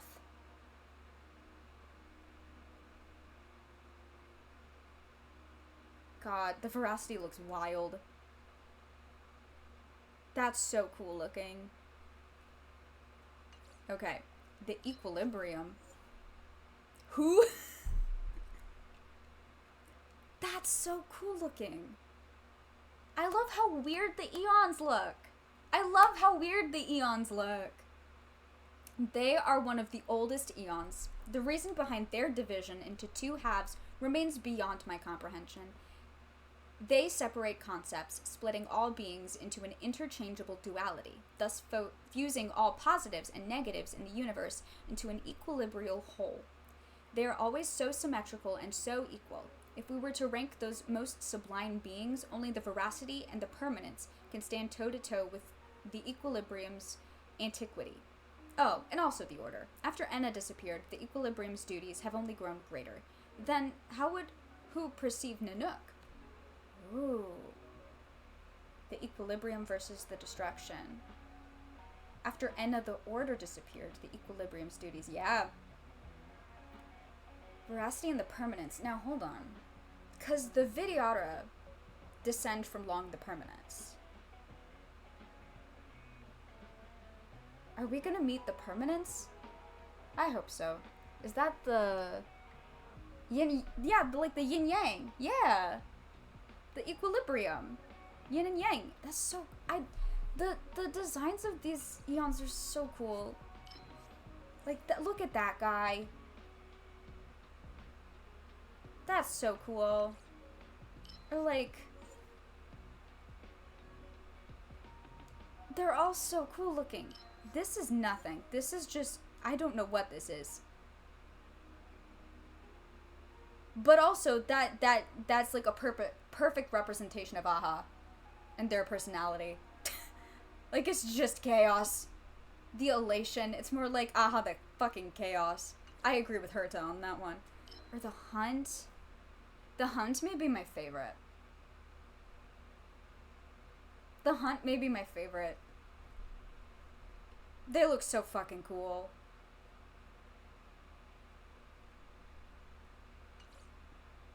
And then there's Nanook, who's like the most humanoid. And like, yeah, he looks cool.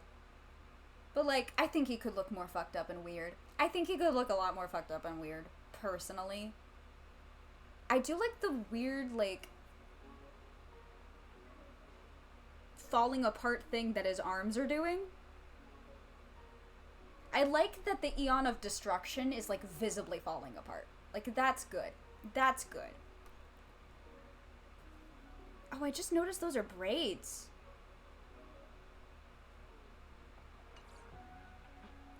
I like that the Nihility is just a blob. Like, that's perfect. That is Nihility to me. Yaosha is fucked up. Like, what is that? Are those eyes? Are those eyes on you? I don't know, but I don't like it. Is the tree a part of you? Yaosha, is the tree a part of you? That guy. It's just a robot. Just a big ass robot. That's interesting though. I didn't know that Eons were like beings that ascended to Eonhood. That's cool. I wonder how one ascends to Eonhood. I wonder how that happens. Okay. Curios, occurrences. What does this do? Doesn't tell me anything, does it? No? Okay. What about these? Can read about them. God, there's so much in here. Hang on. I need to pay a visit to Don Hung's room. Don Hung, I need to speak to you. Oh, hi, Dr. Ratio. What kind of person am I? Jesus. People who struggle with decisions are either overthinkers or lack thoughts altogether. Do not listen. No. Except you're not wrong, because I'm both of those things. However, be nice to me, you piece of shit. Which are you? I'm both of them. At the same time. You didn't think that was possible. I know. I'm a freak of nature. Actually, I'm an overthinker. So, you're part of the Genius Society. If not, then what is there to boast about? What defines a fool is the inability to recognize their own shortcomings. Don't let that be you. Fair. Okay, thanks. You didn't have to be so fucking mean about it. Hi, Yukong! My time with you has been a great help to the law firm, and a great help to me. I want to say thank you, both publicly and privately. So, thank you. Take these. On behalf of the Skyfaring Commission, I'd like to offer you this gift of thanks. I hope you can put them to good use. Sorry, I don't mean to sound so formal. Aww. Once you reach my age, it's difficult to make new friends. Oh, tell me about it. I'm right there with you. I am right there with you. I get it, don't worry. Which is why I treasure our friendship. Me too, Yukong. From now on, no matter where you may go, no matter what hardships you may encounter, as long as I am alive, the Lawfu will always be an open harbor to you. How do I make friends as an adult? Bestie, if you find out, I would love to know. I would love to find out. I would love to know. Oh, thank you, Yukong. I will put those Stellar J's to good use. Those are going to the Boothill Fund. Those are going straight into the Boothill Fund.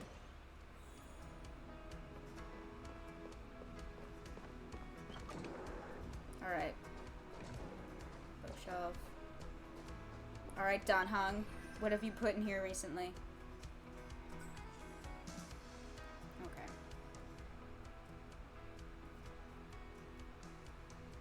Oh, there's a bunch. Oh, there's a bunch about all kinds of them. Ooh! Mythos the Enigmata. That's what it is. Okay, so it's the Path of Enigmata. Alright. People know very little about the mysterious existence that dwells in the vast stellar seas.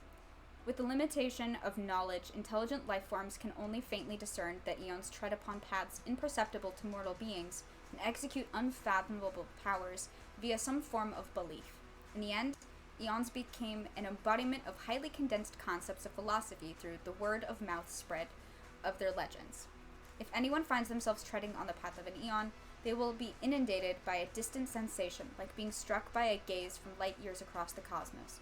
Many believe that this is the only connection the eons and mortals can ever have. Interesting. The Trailblaze Akivili. Oh. Related entries? Ooh.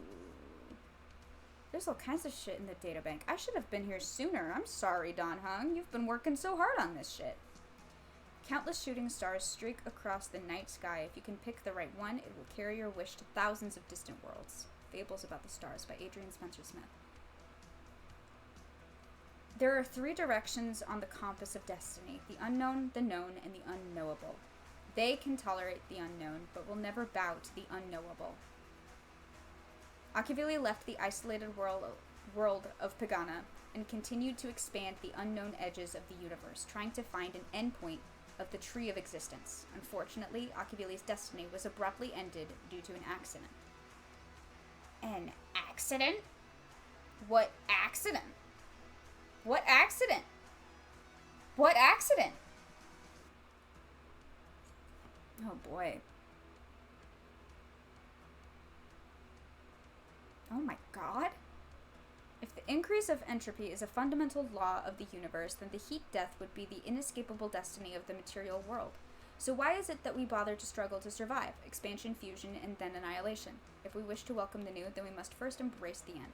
I'm a scientist just before pressing the button for nuclear detonation. Holy shit.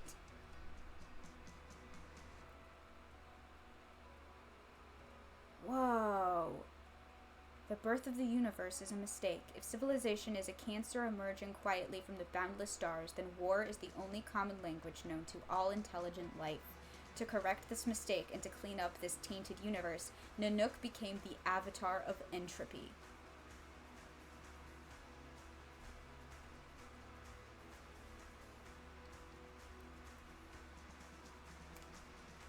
Wow. Okay.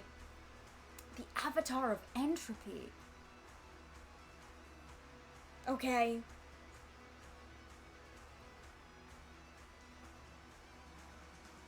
With no end to hate and no boundaries to war, how much concern do you shoulder?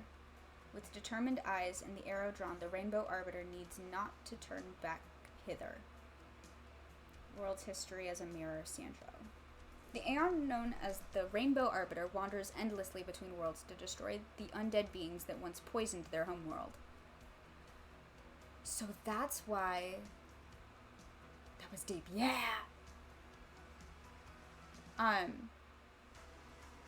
Well, because with Nanook, we read in the simulated universe, I don't know if you were there when, I don't know if that's before or after you joined stream, but, we read about Nanook in the simulated universe logs that, he was born out of this, like, star system that was, like, constantly being ravaged by war. Like, they were constantly in war and battle and, like, planets being destroyed. And that is the star system where Nanook was born, the Eon of Destruction. He was born out of destruction. So yeah, the Avatar of Entropy. They were born out of it. And it's what they seek, to destroy the world, because that's how they were born. It's fucking fascinating, which is why I'm like, that's why Lan hunts Yasha endlessly. That's why the hunt is constantly following the abundance, because the abundance poisoned the hunt's homeworld with abominations of abundance. Wow. The cost of the hunt was never a consideration for Lan. There is often no difference between the salvation they offer and total destruction.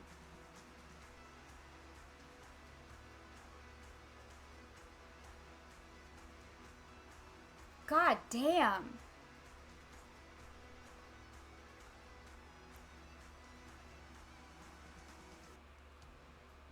If the truth of the universe is cruel and stale, would you still yearn for the answer to the ultimate question?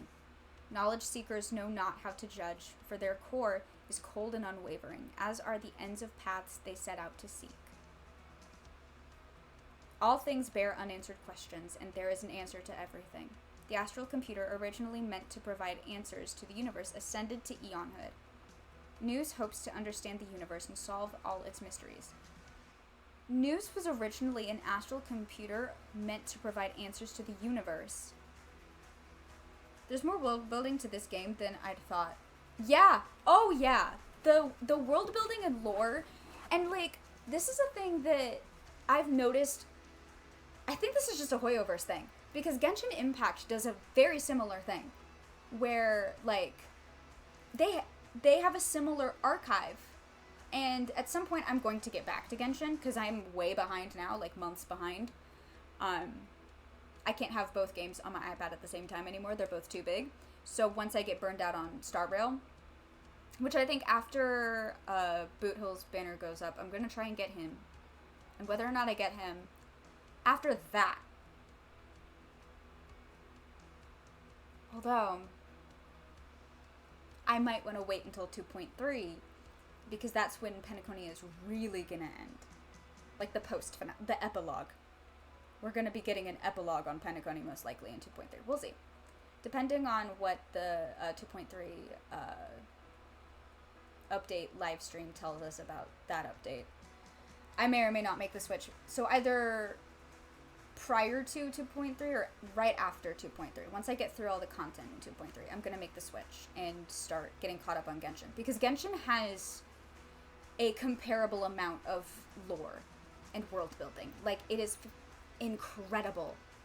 There's a massive archive of different like books you can read about the history of Teyvat and the gods and the former inhabitants of Teyvat, the long and storied history of the entire planet. It's incredible. Hoyoverse is really exceptional at making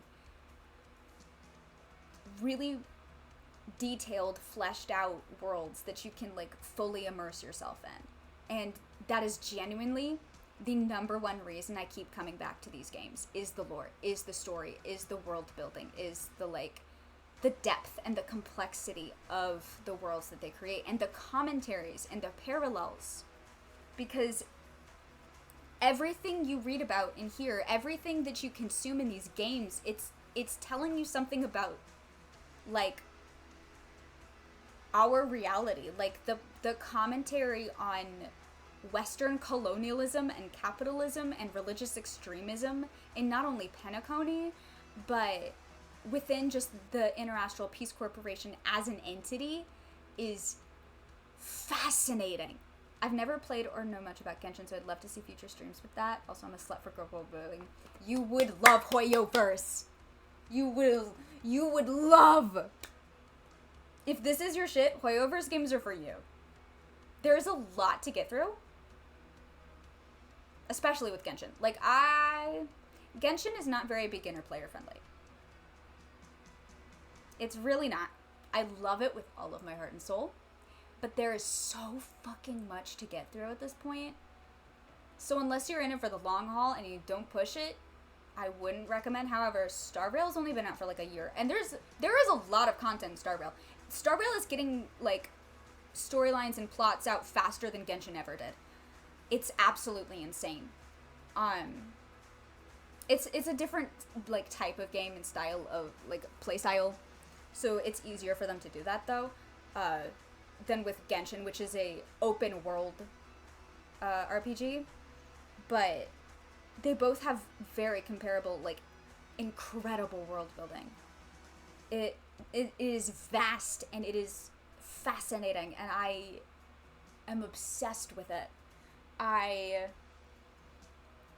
The world building and lore is the number one reason I started playing, or like not started playing. I started playing because a friend recommended it to me, but I don't think I would have stuck with it had I not like had there not been such extensive like such incredible storytelling and such an incredible world and environment. God, I am obsessed with the way that Hoyoverse like creates worlds and tells their stories. God. An astral computer originally meant to provide answers to the universe. A fucking computer ascended to Eonhood. I love that. I mean, yeah. The erudition is just a giant robot. Robot head. I love that. Shippei the Harmony. We have not encountered in the simulated universe because I don't think I've done any runs with the Harmony. I should probably do that. Also, it's been almost 4 hours, so most likely after I get through these... Ooh, I want to read about the family. Once I get through, I'll probably do like a couple more. Whatever sounds the most interesting. And then I'm probably going to end the stream there because I'm tired. And my throat is going to hurt if I read much longer. But next week, I'm trying to do more consistent streams on Monday, Wednesday, Friday. I may do another lore stream on Monday if there is interest in that. I wanna do a lot more focus on the simulated universe in general, because that's how we're getting a lot of this information about the eons and about the world, is through Herta's logs about the eons, because that's what the simulated universe is for. It's Herta studying the eons and like different aspects of like their impact on the universe. But I may do some more of that on Monday. We'll see. Shippei the Harmony. The world is in harmony and the stars shine bright. Praise the Lord. All are connected and the wind of blessing breathes across the lands. My head hurts from my headphones. A plural eon from multiple harmonious worlds. Yeah. The glorious Shippei of 1,000 faces is chanting songs of joy and happiness. To battle the brutality of the laws of the universe, intelligent life forms must discard their cowardly selfishness and the differences between individuals, fusing into one singular melody, to have the strong help the weak and to protect life with death. Oh no! To be fair, I will be doing a lot more lore streams. This is something that I've wanted to do for a while. Because, again, it's like my favorite part of these games. So, we'll see about Monday. But, and then I also want to do some more Stardew Valley. Maybe next Friday. We'll do more lore.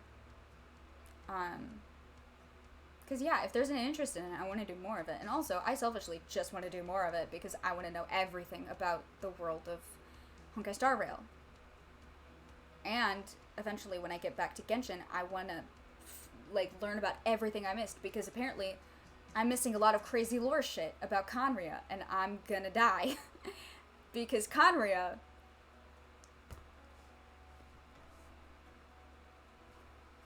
I need to know everything.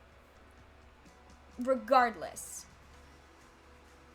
IX the Nihility.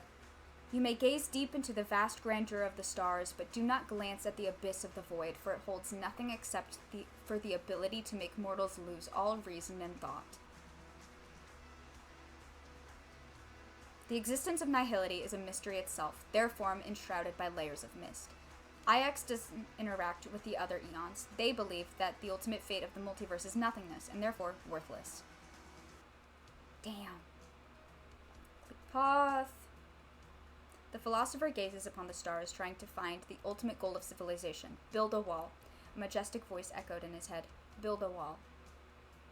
The builder of the celestial comet wall, the subspace crystalline barrier, and the great attractor base. Followers call them the Amber Lord, one of the oldest and most tenacious eons, having survived the Dusk Wars.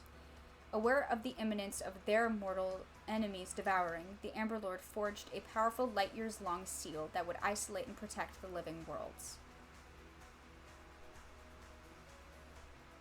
Interesting. Who is their mortal enemy?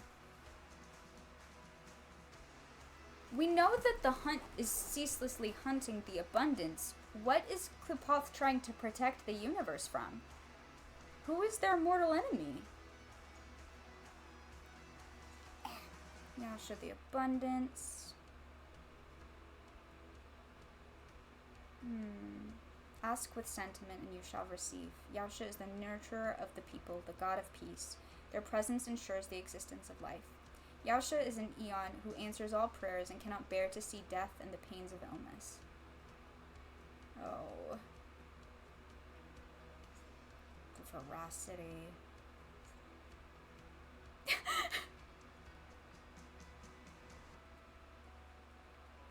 The erudition is a hunk of junk, the preservation is a fool, the hunt has no sense of humor, and the distraction is a lunatic.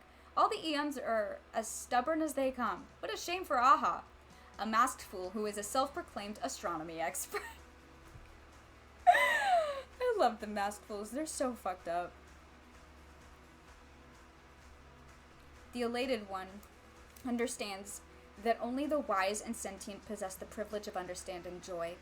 Neither the dusty rocks nor the distant stars can fathom the humor that life entails. A quest for formidable adversaries and games of strategy and activities to while away the time bears no winners or losers. Instead, a search for the kind of laughter that leaves one breathless will lead to the unexpected delights that uplift the soul toward divinity. Oh.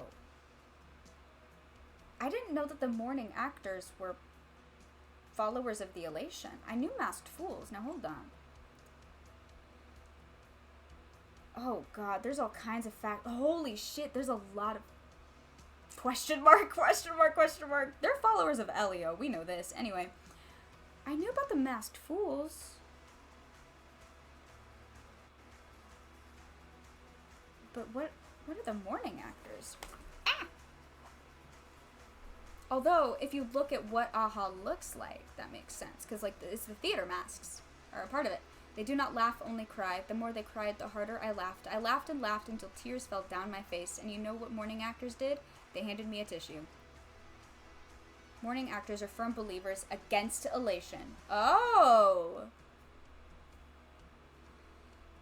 They believe life is full of ups and downs, that agony makes people mature, but fleeting joy only offers hopeless and unreachable temptation. Cheap entertainment is a narcotic for humans to lose themselves in. All beings should renounce joy and endure grief to temper their spirits. To this end, these people formed a theater troupe of sorrow. Jesus Christ! The actors ride a gondola that spans the stars to perform. They collect and wear masks from different worlds, symbolizing the races that have passed and those that have not. At the same time, they record the sorrows of intelligent life. They compose magnificent tragedies for heroes facing their end, and sing graceful elegies for dying stars. Mourning actors advocate celibacy and penance, hoping this would go against the path of elation and dilute the sweet allure that the elation has been able to provide the universe. However, joy and sadness are two sides of the same coin. Their very essence is engraved into the souls of all beings. The Eon of Elation sees the potential strength and the beauty of tragedy. Perhaps out of fondness for their wicked sense of humor, Aha blessed these people with eonic powers, playfully helping them spread their renunciation of joy across many star systems. So they're against Aha. And for that reason, Aha blessed them.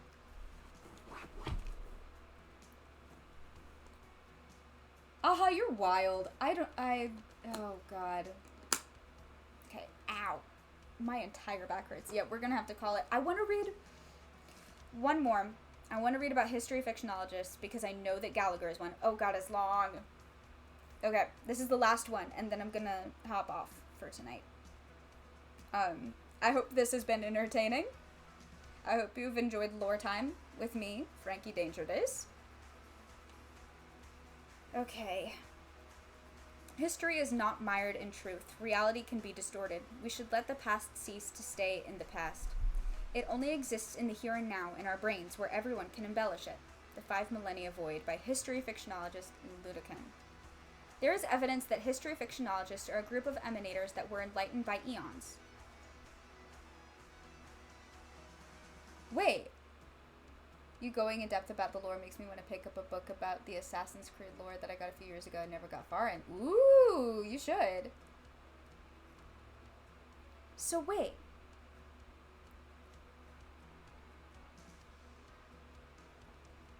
They're emanators?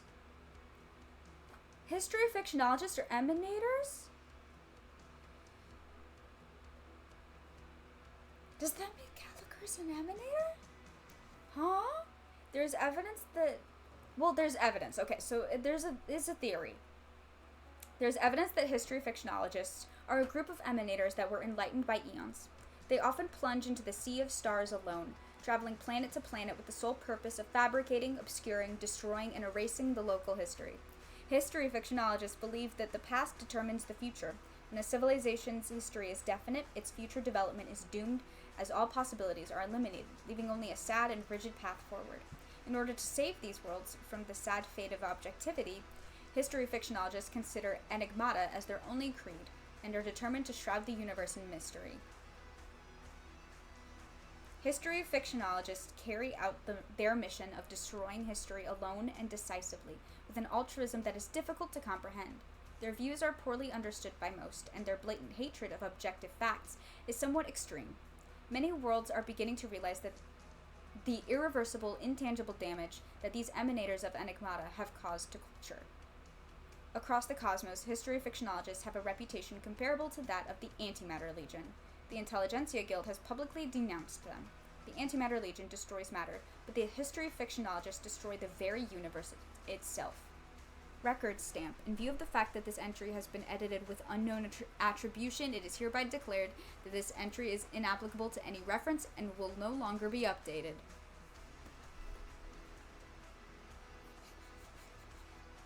Ah. So a history fictionologist tampered with the entry about history fictionologists? That sounds about right. Okay, I do want to read about the enigmata, though. I do want to read about this, because that's the eon of... To stop questioning is to ask pouring rain to relinquish its faith in the glittering stars. Open yourself to the roaring river of metaphors, and you will find truth awaits, hiding at the end of the night sky, in the swirling rosy storm of a bygone age. It is a fallacy that all things can be experienced and recognized. The living seek to produce prophecies of the unknown based on their limited grasp of order, but little do they know that the universe has no end, and that the truth is but a fevered dream. To prevent the certainty that erudition brought about from destroying the possibilities championed by Mythos conjured the fog of thought and the rain of sensation to reveal to the mortals the inexplicable truth through the 4 agents: Morph, Screen, Riddle, and Mirage. Morph? By 21 Pilots? That's interesting. Interesting. Okay. What if the fucking Riddlers?